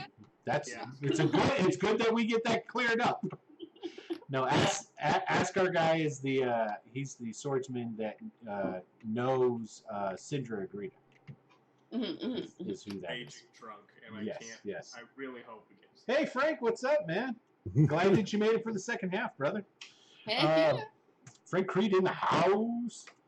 And you know what, Frank? I've decided that I'm gonna make an NPC called Creed. I'm just throwing that out there. I'll do it in the Greyhawk one though, because I know that's closer and dearer to Frank's heart. So there you go. And I'm not going to charge him nothing. Okay, there it is. All right, so you do find that out, and Jada does. She's very polite to Brian, but she's kind of a cold shoulder. Like she talks, like anytime that she talks with you now, Brian, afterwards she interjects about how rich Askell is and how cool he is and how handsome he is and all those sort of things. You know the people that you'll have a conversation, be talking about dough. And she goes, "Oh, speaking of dough, Gaskell's got a lot of it." She's really smooth in her delivery and how she brings it in too. So it's good stuff. Yeah. So, okay. And she turns down your offer for her to move into the Arcanus, there, Joplin. Yeah, she's going to be moving in with Gaskell probably. She tells you. Oh, Moving quick. These. Well, they're young kids. youngins. Yeah, right nowadays is just outrageous. It is, especially in Lysenna, man. I mean, it's like you kind of get forced into those quick relationships just because of it. It is what it is. Yeah. I am going to slip her a dagger and just say, You're going to kill your sister? No, I'm going to give her a dagger. Not give her a dagger. I mean, just hand her one quietly, surreptitiously, and tell her to be careful. She might need this. She doesn't want to hear any of that. She doesn't. She puts the dagger on the table. I'm sorry. Dylan, are you doing like some alchemy over there? Like just mixing stuff? Yep. I thought that was like Four Loko for a second. Oh, god damn, you're going crazy. For anybody who's listening and not seeing, is basically what Dylan's doing is he's got a cup and he's pouring different. Was he pouring different things? No, he poured one thing. What are you doing? I was trying to avoid the head on the top of the beer. It's a Radler. It's a Waterloo Raspberry Radler. It's a Canadian Ontario brewed. Do you know how to keep that from happening? Yeah, come on, you just need to learn how to pour beer. Well, aside from knowing how to pour beer, when you pour it, you just stick a finger in there. Yep. just stick this finger in. It'll take care of I know. I've learned all the tricks. As you're pouring, pour it on your finger. Well, no, you just stick it in. It starts to suck. You stick it in there, and you just pour. And you don't pour fast. You just and it. Okay, let's play some Savage Worlds. Nobody stick their fingers in my beer, okay? I'll take it with the head. No, you stick your finger in your beer. Okay, sure. It's not like a hey, do me a solid, man. When you stick your finger in it and pour my beer, it's not like you don't do that. I don't know the ways of the underworld. That's not Underworld. I can totally see it. It was like Jonathan's in the bar and he's like with his buddies. He's like, see that guy over there? See the guy? He's sticking his finger in his beer. He's in the underworld. That's the sign. That's the sign. That's the sign that somebody's in the underworld. Yeah. All right. So let's do it. Sorry. Let's do it. okay. So you're taken down at night. You're put on the ship in the private docks. Now this is it's a grand cutter with big swooping sails, and it's got like a gold. I don't know what they call those carvings that are at the front. There's a technical name for it, but I'm not a seaman. So Aren't we all? Oh no. What is that So called? it's got a real nice carving on the front. It's all got gold leaf on it. It's really elegant. This boat, really nice, and it goes out to sail, and it's doing a large loop around the island. Is what it is, because you go during the night before dawn, and so by the time you make a nice leisurely sail completely around Zata Island, and you're starting to come into port, it's already gotten to dawn. Okay. Now Ogret is on the boat with you guys. God Okay. damn it. What? Of course. What's- Joplin is up at dawn. Good man. Praying. What did you do in the evening, man? What's going on? If there were candles nearby, I lit candles Okay. aboard the ship. That Okay. usually suffices. Yes. Just make sure to tell me. You're doing really well with the morning prayers sort of thing. Yeah, there you go. You're such Do a you go great. back to sleep after you pray? I totally should. That's totally Joplin. He'll get up so that he can pray, so that Pyrrhon, the sun god, is appeased, and he goes, fuck, I'm going back to bed. Get 2 more hours. Okay, so you guys are all on the is this the? It's not the aft. It's the fore of the front of the ship. The I know prow. nothing. The Okay, prow. good. You guys are standing there watching as the boat's coming into the private docks, not the private docks, the public docks. And it's already hustling and bustling, like big time. There's plenty of ships coming and going, because these are merchants and the fishermen and all this different stuff. So, and it's making a grand entrance. Because for one, the Arcana ships, some sailors will catch them as they're out to sea at certain times, but the Arcanus never docks here, so people don't generally get to see these ships up close, right? Let's light the fireworks. There you go. Now, before this happened, you had gone back to Rabaka and you got your costume, okay? Which is essentially they made you up a leather harness sort of deal with like bronze plates on it, small, it's sort of like a studded leather armory sort of thing. But like the leather, it's not dark leather. It's really like light, like a whipped butter almost kind of color to it, and the brass plates that are sewn onto it are all decorated and engraved and what have you. And so you have that. You also have a bronze helmet with a big old plume of gold on it. It's gold and white feathers, and yeah. So Yeah, you're looking pretty spiffy. Oh, and a wispy white cape. Yeah, that's good. Yeah. I will also have my fiddle with me on my shoulder, ready to play as I would fiddle my way off this ride. Okay, so you guys are the ship is coming into port into the docks, right? And Ogret's there, and what's Ogret eating? Does anybody in chat want to say what Contribute to the dietary choices of well, because Ogret's always chomping on something. He's always chewing and eating anything. Is it Melinra? You got any ideas? Hey, about Frank, what should Ogret be eating? Or sushi. He totally does. He's got a wooden. He's got a wooden plaque, and on it there's like all these different types of sushi rolls and what have you. And he's got like a little trough in the center, and Frank says shawarma as well. Shawarma. Nah, it's sushi. So he's there. He's there, and he's just. I must say, Phoenix, you look spectacular. I didn't even recognize you when you came in. It's just outrageous. And oh, you look so well. Like Brian, doesn't he look like some hero out of a? He does. He sure does. I think we made some good choices here. Oh yeah. Especially with the sushi. It's delicious. Anybody want any? No, thank you. Should you be eating it that way? What way?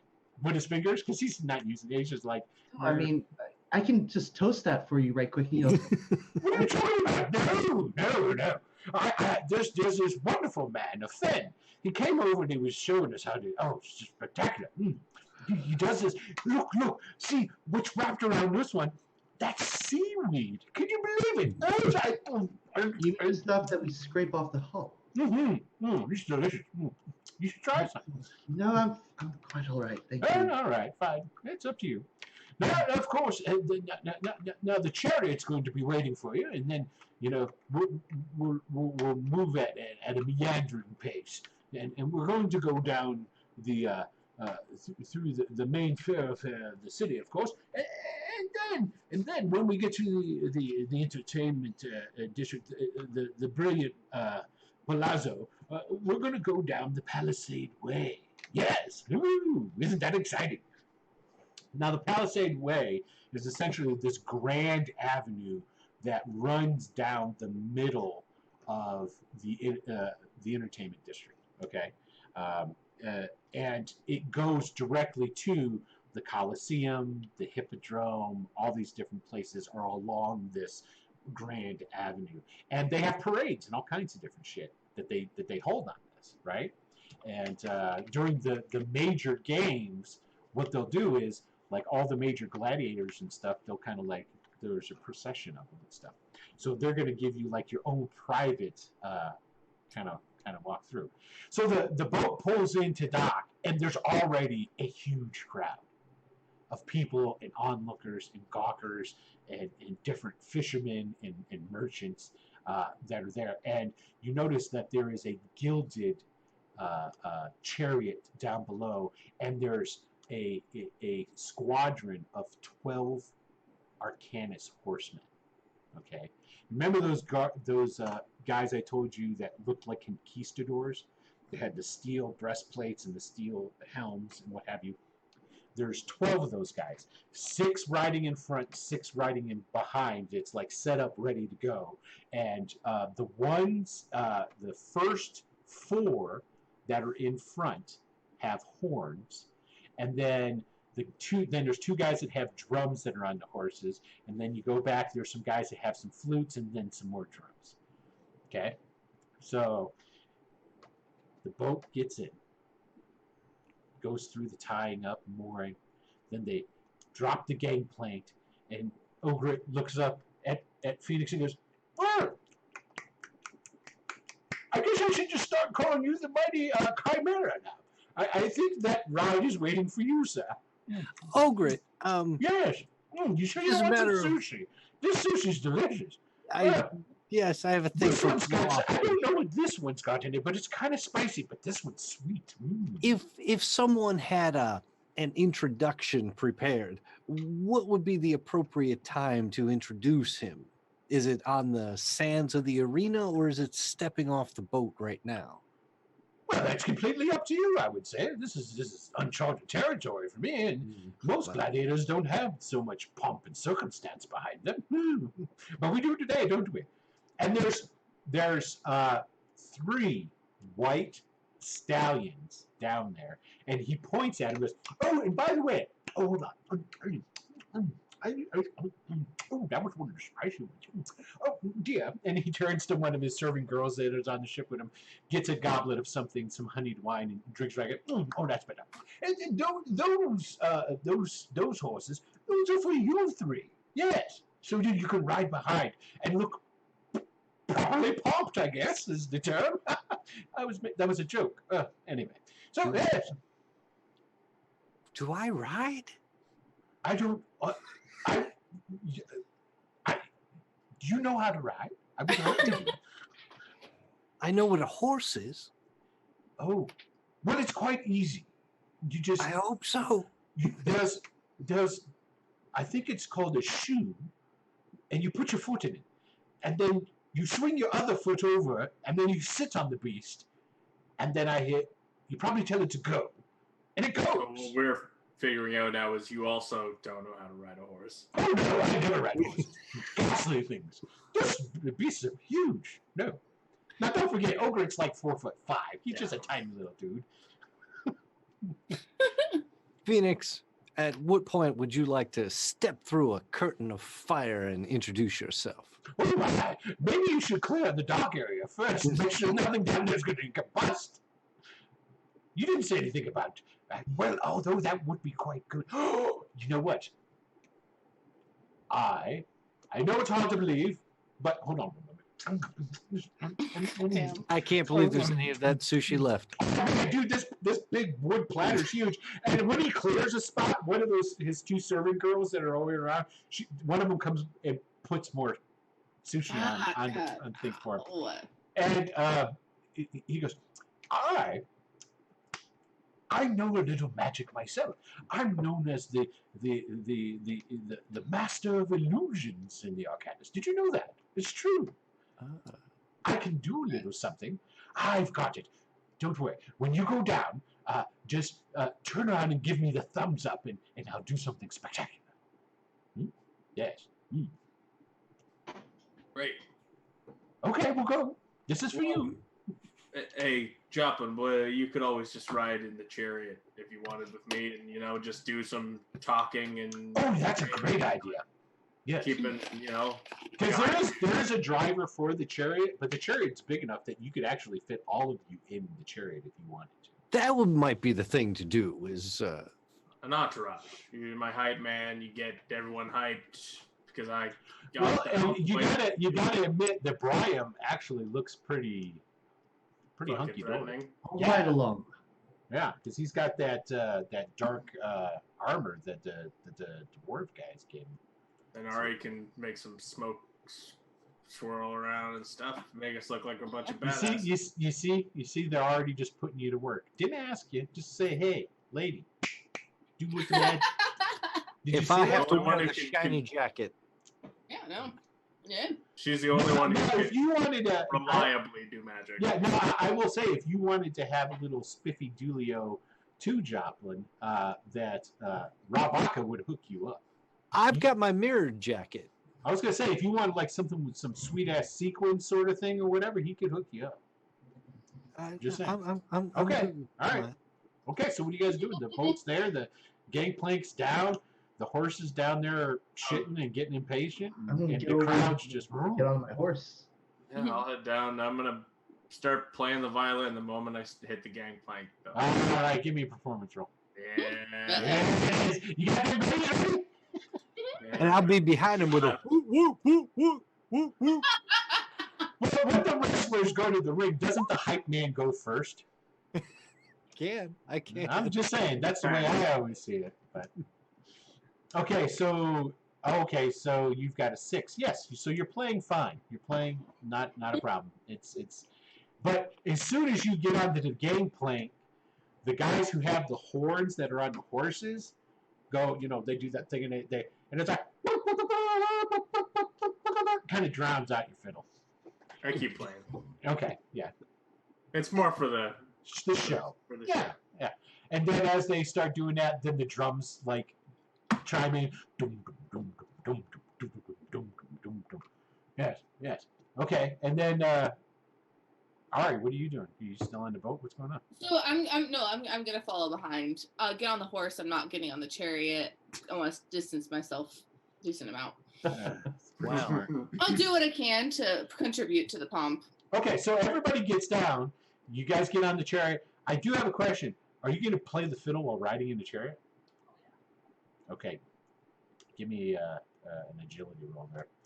Ooh. Let's see. Come on. Yeah. Not a problem. Okay, you kind of lean into it and you're able to do it. Okay, cool. Not a problem. You want to also give me a... I should ask.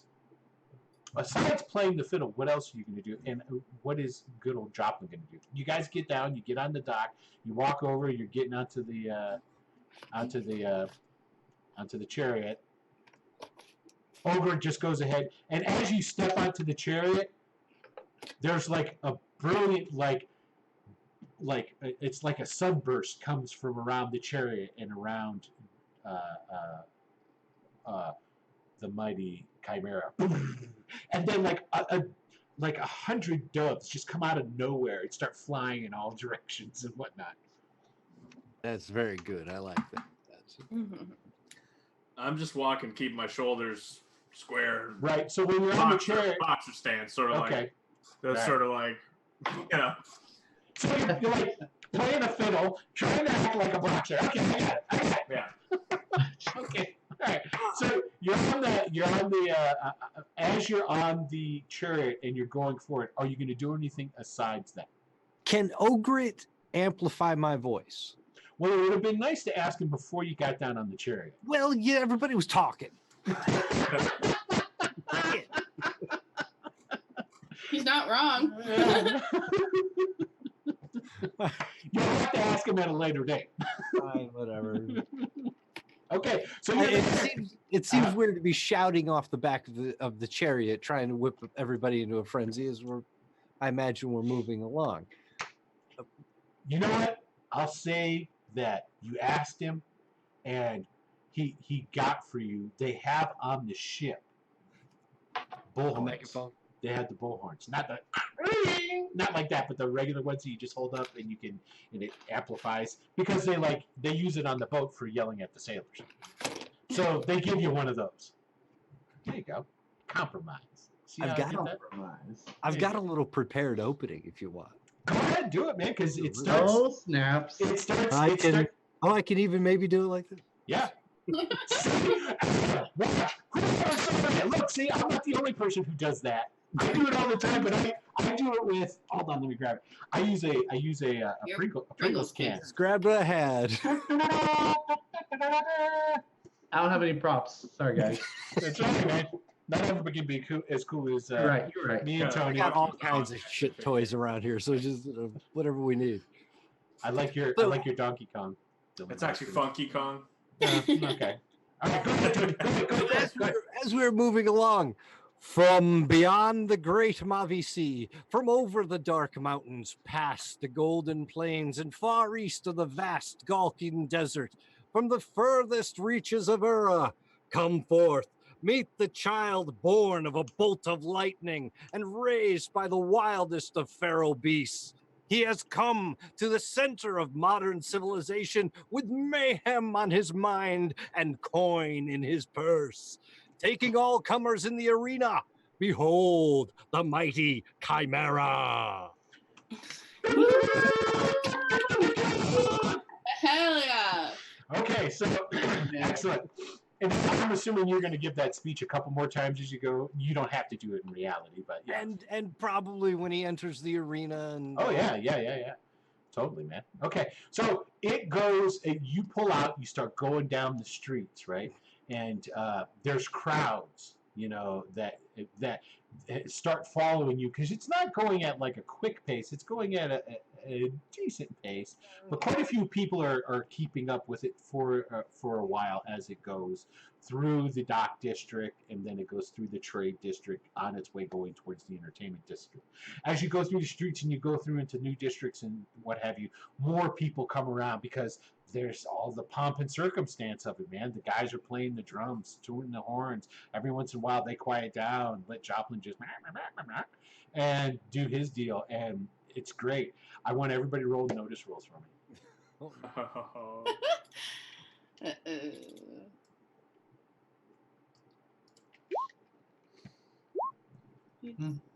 Ooh.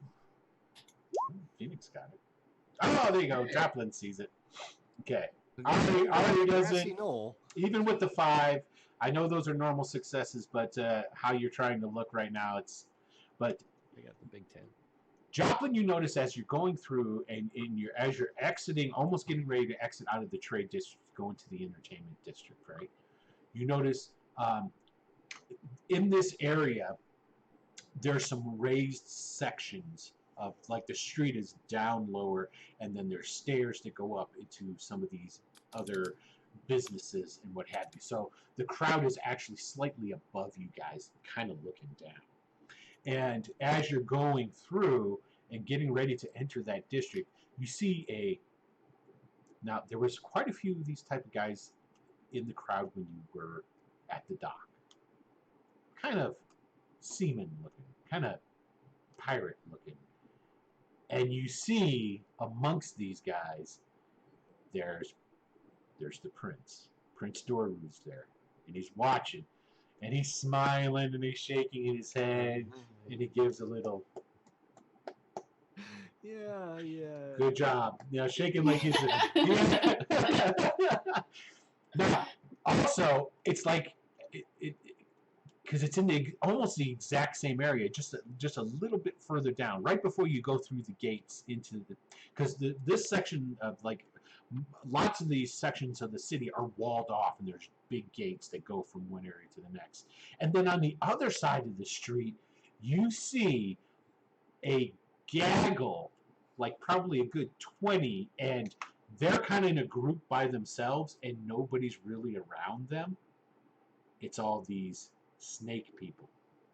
Whoa. It's all these tattooed people with their green, skin, and the tattoos on them. And as you guys start going down and through, and at this point in time at Phoenix, I need you to give me another notice roll, and this one you can get a +2 on.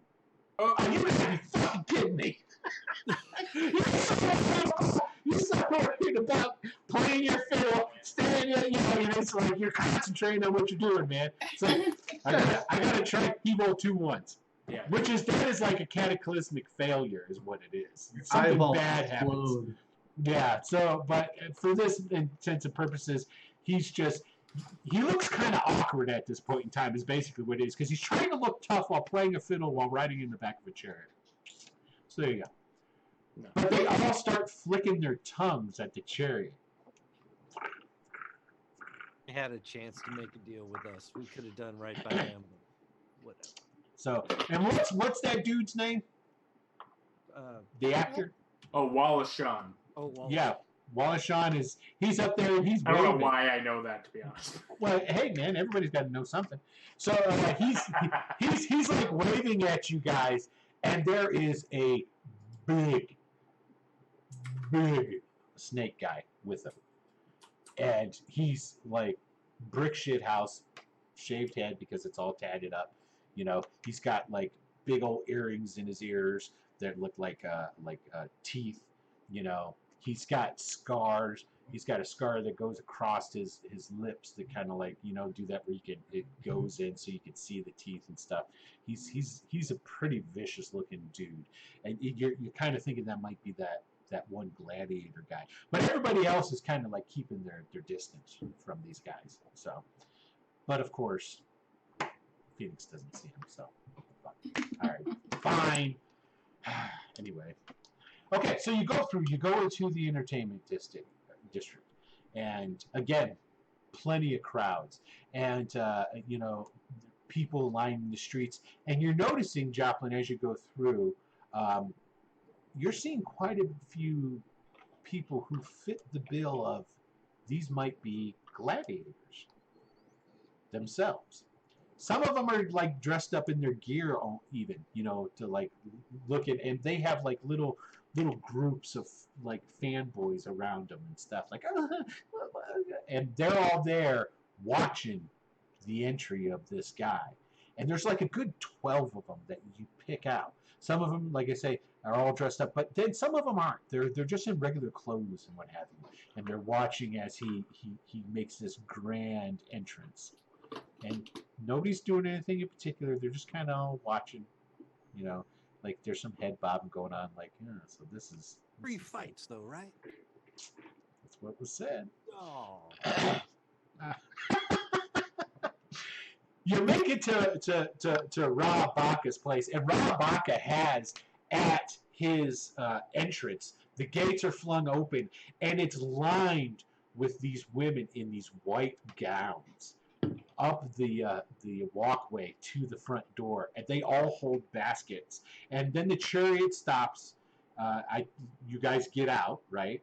And Rob Bach is there, and his, oh, darlings, this is so exciting. Come, let's go inside. And as you guys start walking up the pathway, all the girls in their dress and whatnot, they reach into those baskets and they fling petals of flowers on the path before the Mighty Chimera and his entourage as they head up and go into Rob Baca's place.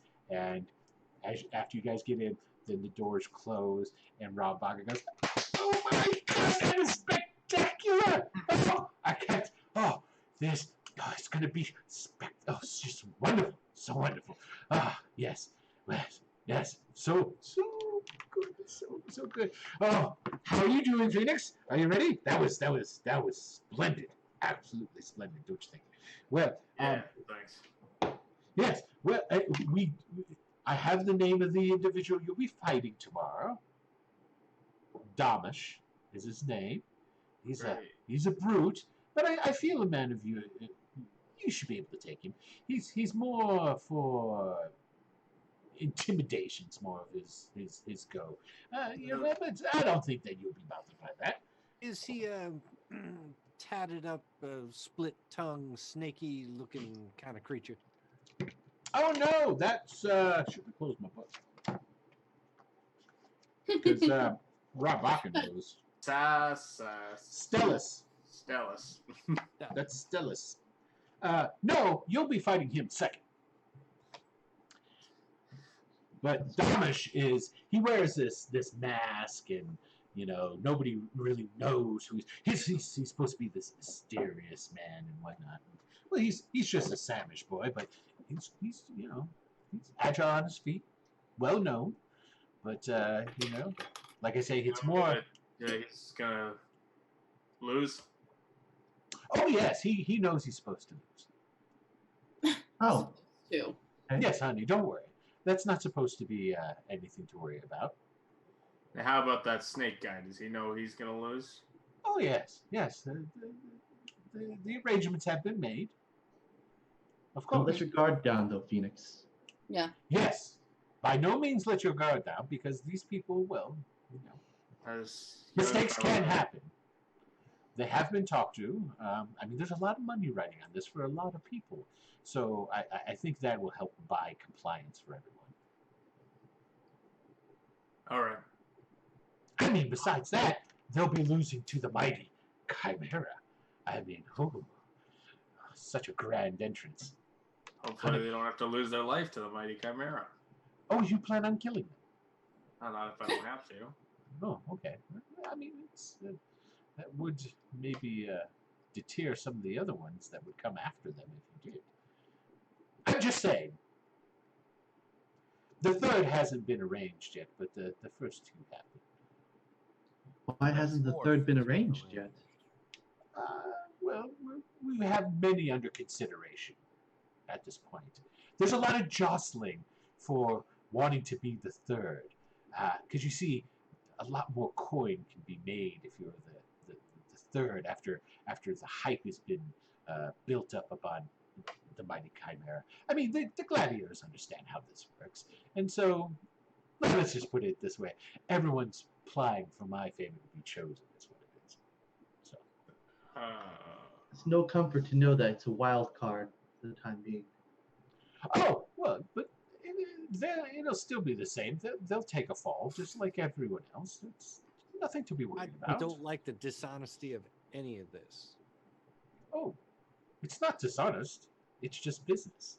What kind of business do you deal in? Well, entertainment. What business do you work in, dear? Just don't answer him.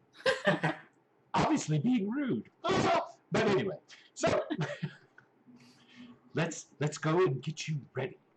Well, let's go and eat first. Oh, and Rabaka, Yes. do you know a bookie? I might need to place a bet or two. Well, I do, of course. And he gives you a name of his name's Lou. I don't know. That's a good bookie name. Lou. I can tell when I come up with the question you weren't expecting. Well, I originally intended for the bets to go through Rob Baca, but it makes more sense to go through a third-party bookie. So, Lou. yeah, Lou. I'll go talk to Lou. Yes. Now, because she says, now, of course, the odds, I wouldn't be expecting to make an awful lot of money on this part. See, what you need to do is you wait until the fight where the Mighty Chimera is going to fight, what's his nuts? The guy that, this is what I get for keep closing the notes. What's his name? What you eating, Ari? Popcorn? Oh, that's right. I have it over here. Potatoes? Moldak. When you fight Moldak. It's But text- he's fighting Zelt first. Yes, Moldak is. You could. Oh, I see. You want to make bets on him. Yeah. Sound. Yes. Good thinking. Wait, is Zelt your man? Is that right? Oh, yes. Hopefully he doesn't die. Is he going to take a dive as well? No. Been explicitly instructed not to have anyone who fights Moldak to take a dive. Otherwise, Moldak wouldn't have agreed. How Interesting. do we get that arrangement? I don't think the Phoenix wants anyone taking a dive against him either. Well, that's because the Azure Brotherhood wants to make their money back. You do God. want them to leave you alone, correct? I so hate them. This is called pumping the primer, I think is the term. It's getting it ready. It's getting the hype behind the man. And then when everybody thinks that he's indefeatable, he loses. And we'll all make a ton of money. Right, honey? Perhaps don't have any lose money a to- ton of money. I hope not. All right, well, let's have dinner and let's just get this first fight in the can. Okay, cool. So basically, that evening, you guys, what are you guys going to do? You're gonna, now, Rob Baca wants Phoenix to stay there that night. Doesn't want you going anywhere else. Wants you Makes staying under sense. their eyes. Yeah. Now, today, though, is Moldak's fight against Zelt. Are you guys going to go I'd watch? stay and watch. Yeah. Okay, yes. Stay Yeah. and watch? Okay. Okay, so you want to go watch too? So basically, Rob Baca has a personal box. Okay, so he can get you in there, and they can keep you, like. And at first he was like, "We'll disguise you," and he's like, "Oh no, even better. No, you're going to watch the competition." Yes, that's perfect. And so you guys go. You have like an early dinner, and then everybody starts going to the arena. And basically, Rob Baca, you guys will go in his personal coach, which goes through a private entry into the arena underneath it. And that's where you guys get out, and then you're led up some private stairs into a box that oversees. Now, just think of the Roman Colosseum. This is essentially, for intensive purposes, something easy for everybody to understand.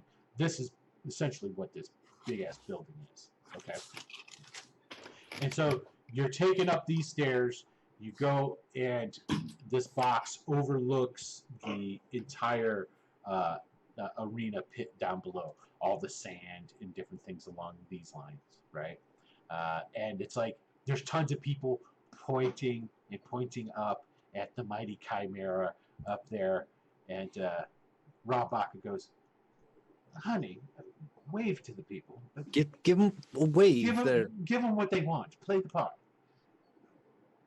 Or if I just don't wave, I'm supposed to be a badass, aren't I? But you're supposed to be a likable badass. You're not the bad guy in this. You're not the heel, as we call them. You're the whatever they call the good guys. The baby face. You're the baby face, and Moldak's going to be the heel. Stand, take a step forward, and strike the hero pose. Yes, even better. Do that. I take. And then just nod your head in acknowledgement to people.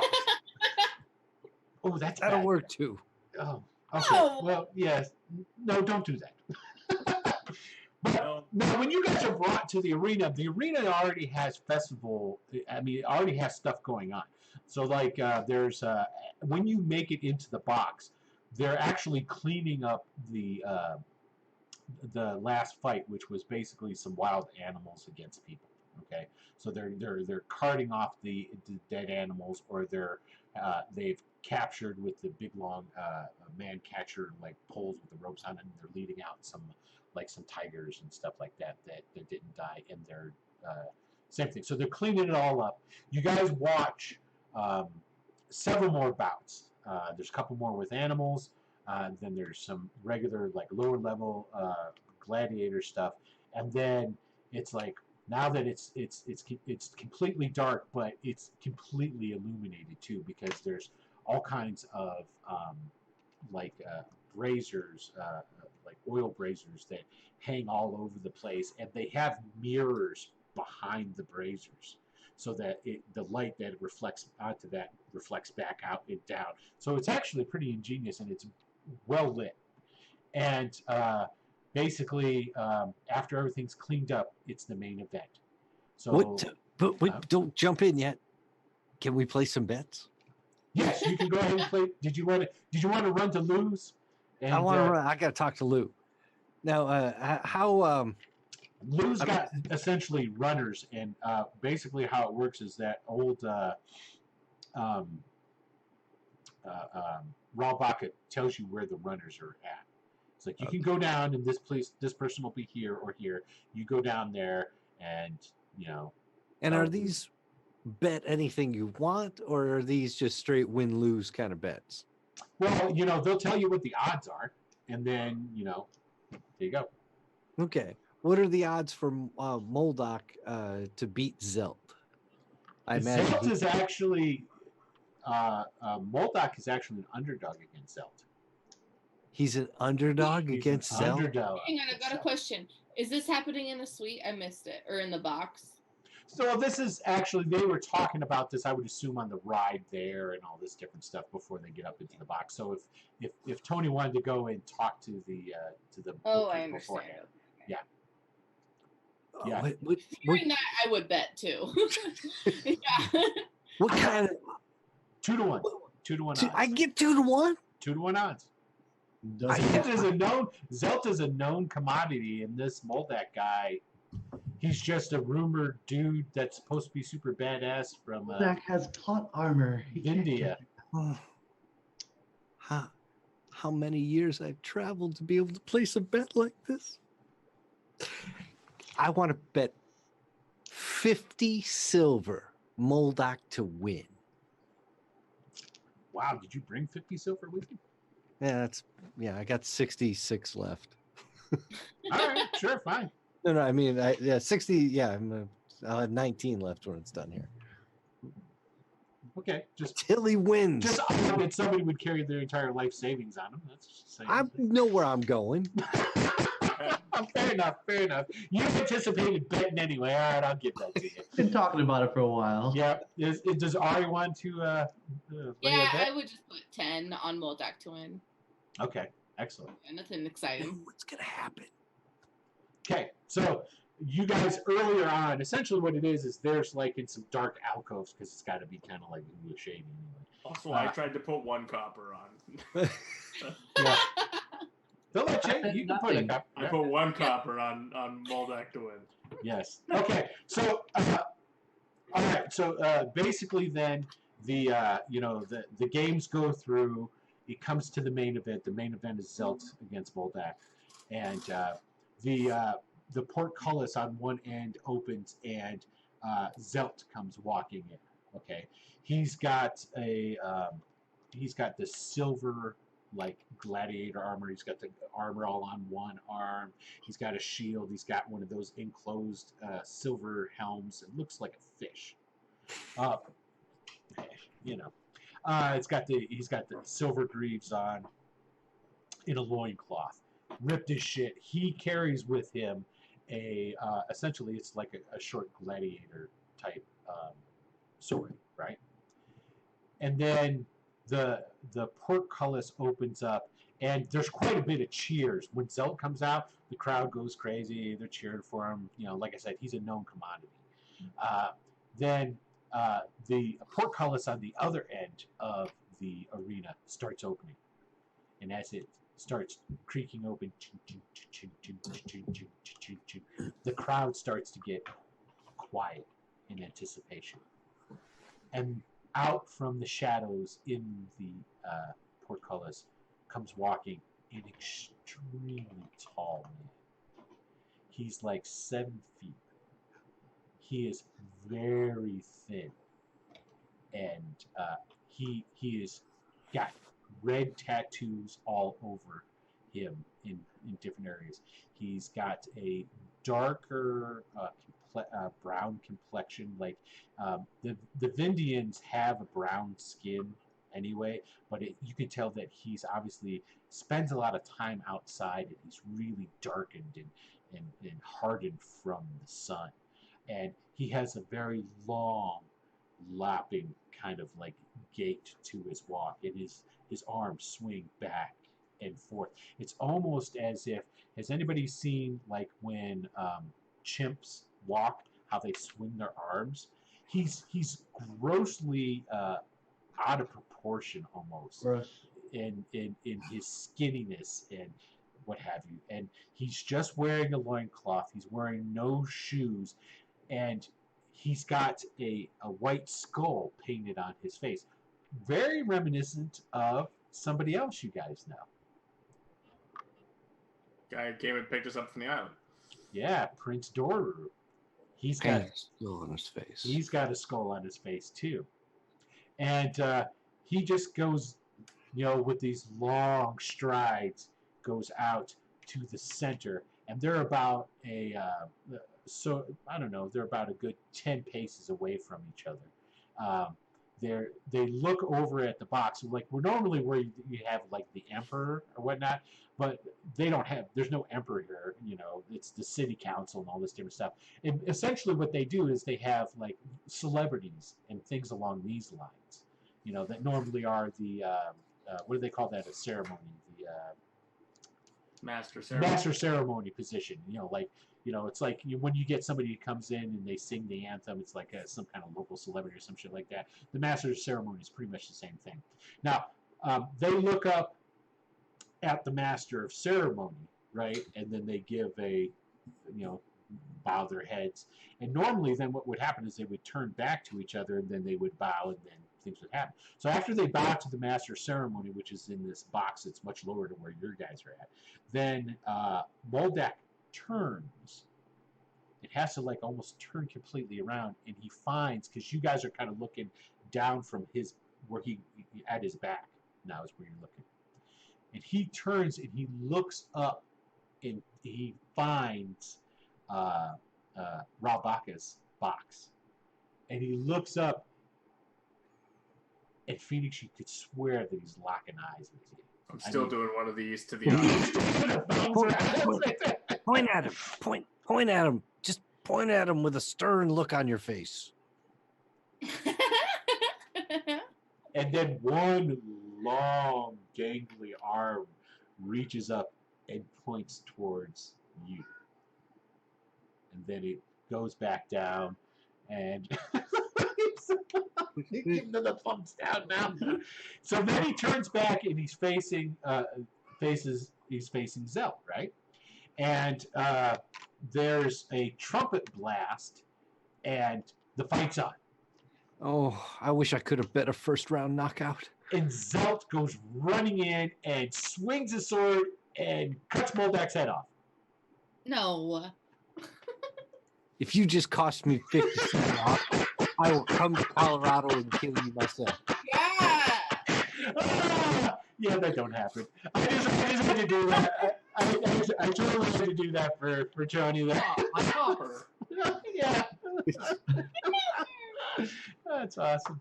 No, so basically they start just pacing each other around and what have you, and they're kind of cautious at first, especially Zelt is. Now, this Moldak guy, he has no weapons. Okay? So Zelt eventually, it's like, screw this guy got no weapon. He goes in and he takes a swing, and what ends up happening is that Moldak slaps it away. Now, he doesn't slap his arm, he slaps the blade. Bang. And he knocks it to the side, and as he does that, one of his arms snakes in over the top of the shield and hits Zelt in the helmet, and then he rolls out of it.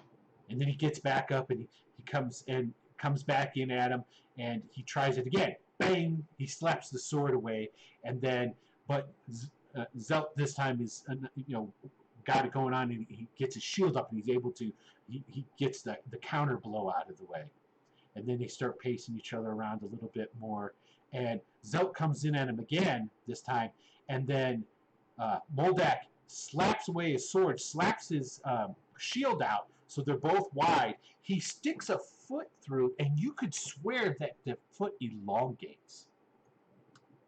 And it goes between Zelt's legs, and he trips him, and he falls back on his back. And as he falls down, Moldak pounces on him. And as he pounces, his arms curve almost like snakes, they look like, and they wrap around his neck, and then one wraps around his arm where he's holding the sword. And then he leans back, stands up, and as he stands up, he raises Zelt up into the air. Now, Zelt's like fighting and wrestling and all this different stuff, and he chucks the shield away so that he can have a free hand, and he starts like trying to punch at the guy, but his arms are so long he can't really get at him, so he's like punching at his arms, and you see that the hand that he has around his neck coils. Like his arm extends and it coils around him, and then it coils around his forearm where his hand's at, and like he's like holding on. You see like the hand that's holding the sword is like shaking, and then the coil of Moldak's arm tightens, and his hand gets severed off. Zelt's. It like cuts off and it falls to the ground, and then he's like choking him out, and he holds him up, and like his arm grows some, it extends more, and then it clenches, and Zelt's head pops off, and then he falls to the ground. His arms go back to their regular, and I didn't see what happened. Did we have somebody just we had a follower. Okay.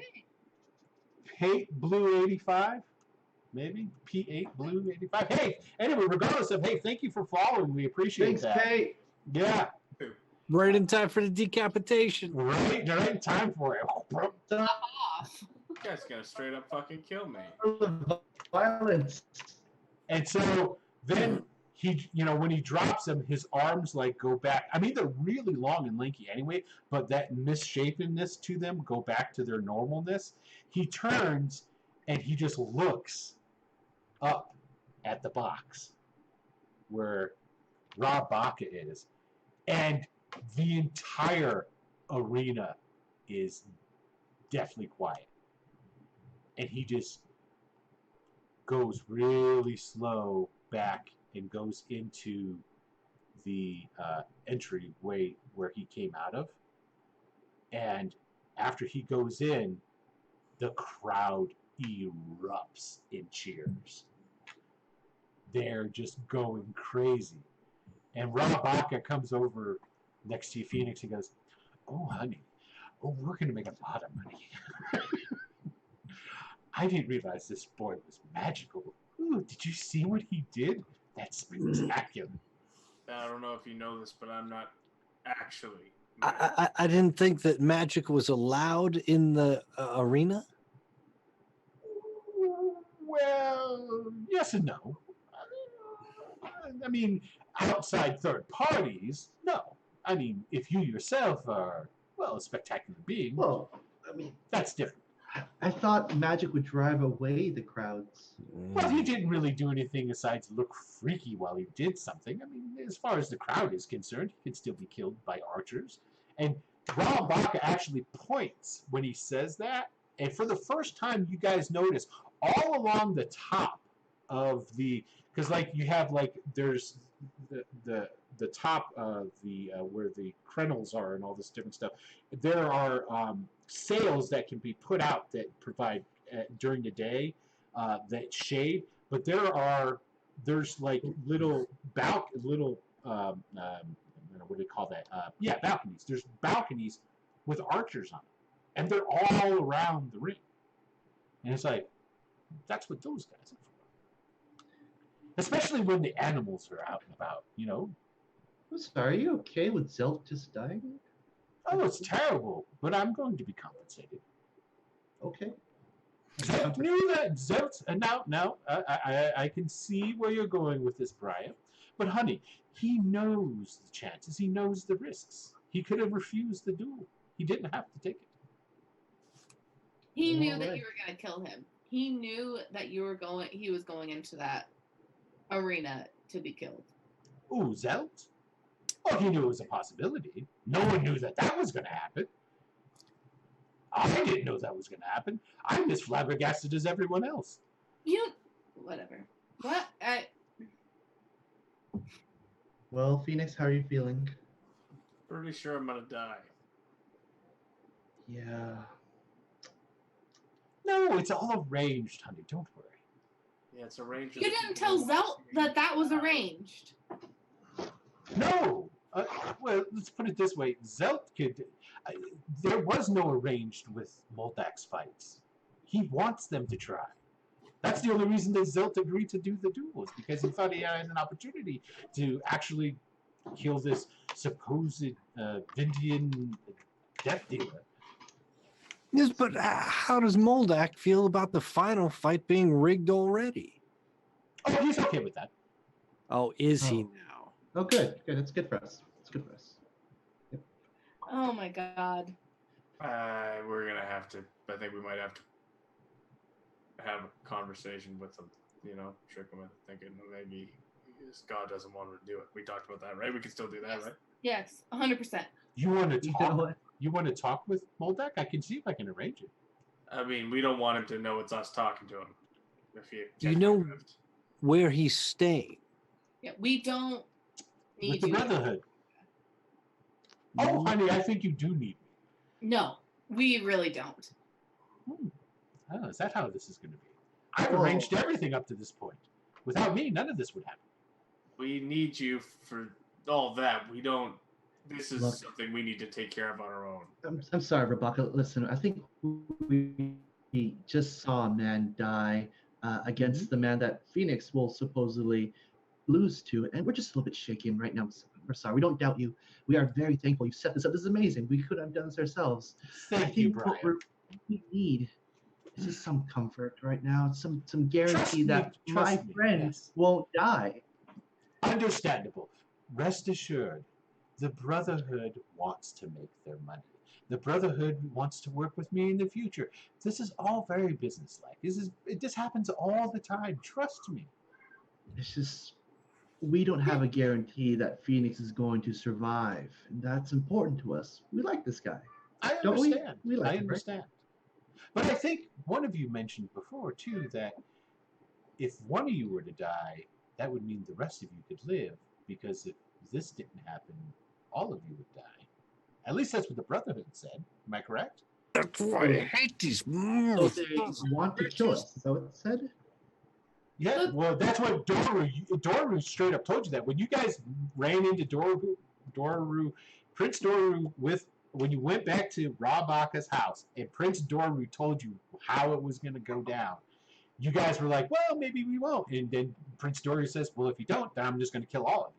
You can either you can just do this and we'll call it square, or you don't do it and then I'll get my pound of flesh either way. So one of us is going to die. That's now an option now. I didn't know that was an option before. Well, Doru's The whole entire time. yeah. Rabaka is not who he says who he is. It Let's is just all stick show. with, let's Rabaka's a promoter. I don't even care if Ari He's just promoting the best fight that he can get. exactly. Pirates are not to be trusted. No, but look, Rabaka's not a pirate. Just throwing that out there. but he's getting paid by pirates. He is a part of this group. it's fine. Look, we just gotta trust Phoenix, and we came this far. We can't back out now, and I'm going to try to get the feeling across to my teammates that shut up. We'll talk later. For now, let's stay in good graces. You If I guys can- know each other well enough that you could. We can't Pick that back up. down now, guys. We Yeah. can do it. Yeah, and then like Brian turns around to Ari and goes, gives her the wink, Or we can do it, guys. Mm-hmm. So Yeah, I think. just gotta have faith. I mean, at least I know that I fight kind of like he does. My arms don't stretch, but Hand to hand. See, this is to his strengths. So we'll train later. Maybe we can help you out with something. can you make me stretchy? We can't go into the ring with you, and we I can't. know you guys are talking about cheating in front of Rabaka. No. Right? No. I'm talking about. Don't you wear some gauntlets on your hands? Yeah. And you can take those in. That's totally legit. You're allowed to be armed. Just because Moldak wasn't armed doesn't mean that Moldak won't He fight has the same arms way of he's up. plenty. I'd say. He does. He's rather stretchy. I may have. I don't know if I am back in the good graces of Pearden, but if I am, perhaps I can say a quick prayer or even a long one to have him imbue your gauntlets with a little bit of his fiery power. It would be something if you burned him every time you hit him, or if he Yeah. even caught fire. I'm just worried that if I wear those weighted gauntlets, I'm going to lose the one thing that we just saw is really important against this guy, which is my agility. You're not going to wear them? I'm starting to think I might not. It slows you down. No, not really. It's just a mental thing. He's building the hype, man. He's building the hype. I just have to say one thing and throw it out there. Who knows what other abilities you could have gained by cutting a deal with the Shah? Oh, stop. Listen, Yeah, blew it. I just say apropos of nothing. It's a good thing we're not fighting in the dark. And you hear one off in the distance, hey! But I do say that directly to the group. Right. With that, we're going to draw this 14th episode of Tales of a Savage Land to a conclusion. And we will have the first combat of the Phoenix as the Mighty Chimera next week when you get to fight what's his bucket? Number one. I closed my my book again. Oh, don't- that. I want my Domash. 100 silver though, right? No, Domash. Oh, you're talking about that guy. Domash, the Intimidator, the guy who wears the mask. That's I your think I could first. kill this guy now. That's your first. That's your first fight. Is against Domash. Just point of order. I want to be paid my 100 silver. Yeah, man, you'll get it. I'm just, I can't trust bookies. Yeah, exactly. Well, we'll be able to take care of that. Don't worry. Don't worry. Or maybe worry. I don't know. I'm not looking for house credit either. I want Man, real there's too many coin. episodes though, because you won't find out until next week. I'm gonna hound you all week by email. I hope so. Okay, hey everybody, I want to say thank you everybody for tuning in to the 14th episode of Tales of the Savage Land. We appreciate you coming in. If this is your first time, down below you can find links to the Wicked Studios LLC Discord channel. You can go there and join up and yell at us and tell us what's good, what's not, and how Tony should lose his 50 silver. And Wait, no, gain 150 That's what- because I that's do what I- one odds. that's what I meant to say. I'm sorry. Steal my money. It's slip of the tongue, man. Just slip of the tongue. You're Also, trying to as steal well, money. if any time you want to help contribute to the party here to make sure that there are a couple extra bennies floating around. Anytime you donate bits, every 1,000 we get, these guys get a persistent benny that stays with them until they spend it. But also, you can also go and check out our Wicked Studios Facebook page. Join us up there, as well as the Greyhawk Adventures page, which is on the Facebook page too. If you And want. grab yourself some cool merch. There Get you yourself go. a shirt, get yourself a hat, get yourself a coffee mug, You get can do yourself that. a laptop cover. You got those too. I haven't really seen anybody buying those, but hey, if that's their deal, man, that's cool. I would never say Got no. 'em is the point. That's true. They are there. Also, make sure if you enjoy Greyhawk, the original D&D world, every Tuesday night at 9 p.m. Eastern Time, we have Greyhawk Adventures, which is currently now, we are doing the Ghosts of Saltmarsh. And that is every, like I say, every Tuesday. You can find all of the videos, previous videos for Tales of a Savage Land on the Wicked Studios LLC YouTube channel, and you can find all previous episodes of Greyhawk Adventures on the Atomic Peanut Butter channel on YouTube, because that's Adam's thing. So let's go ahead and let these fine cast members say goodbye. We're going to start off with Jonathan. Go ahead, man. Hello, Jonathan/Brian here, and yeah, thanks for joining us. You can find me here every Wednesday at 9 EST, hanging out. Cool. All right. Why don't you go ahead there, Dylan? Hey, it's Dylan Trahan. Dylan Trahan on Twitch. Dylan Trahan everywhere else. Follow me on Twitter. It's probably the best place because that's where I post about everything else that I do. So go check it out. Or subscribe to my YouTube channel, but I haven't posted in a while because I'm busy doing professional video, which is taking up all my time. Video looked nice, by the way. Thank you. That last It one you was put out. took fucking forever, but it Yeah. 30 seconds of video, but it worked out. But everything you do is way professional, man, and that's what counts. That's what counts. All right, Grace, go ahead. Well, I'm Grace. I play Ari here on Wednesday nights. And that's it. I don't really have a lot of shit to plug. You can follow me on Twitter if you so desire. FFS Grace. But I'm most active on Instagram, but I don't think anyone has Instagram or uses Instagram as actively as I do. Oh yeah. Really? FS Grace there too, because that's Yeah, Alright. pretty much everywhere is you can find me there. gotcha. Because Excellent. why not? Yeah, that's the way it should be. Excellent. And last, but of course not least, That's okay. I can is, believe. is the man with 50 silver in the balance, your Uncle Tony. Go ahead, man. 100 silver in the balance. It's a 100. 2-to-1 bet. You're still trying to rob me. The game's over and you're trying to rob me. I don't know what you're talking about, sir. I am Uncle Tony or Stupid Tony on Twitter, and you can find me on YouTube at just /Uncle Tony. And you can see my reaction videos to television shows. Yeah, it's I pretty good posted one stuff. in the chat. We're funny. Ooh. We do things. Or, and I should throw this out there more often, if you need cookies, people of America, if you're in America and you need cookies, you can visit crumbtogether.com and you can order them, and I will bake them fresh and ship them to you. You can have cookies that were actually handled by Joplin. No, You but can.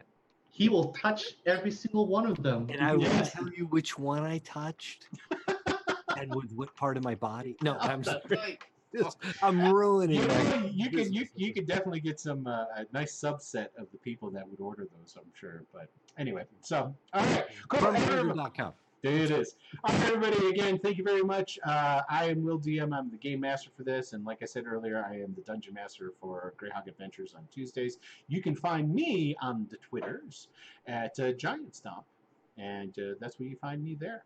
Anyway, thank you very much, and hold on, I didn't get it ready again. Let's see, I gotta stay on brand at least. You know what I mean? It's like I never have everything ready.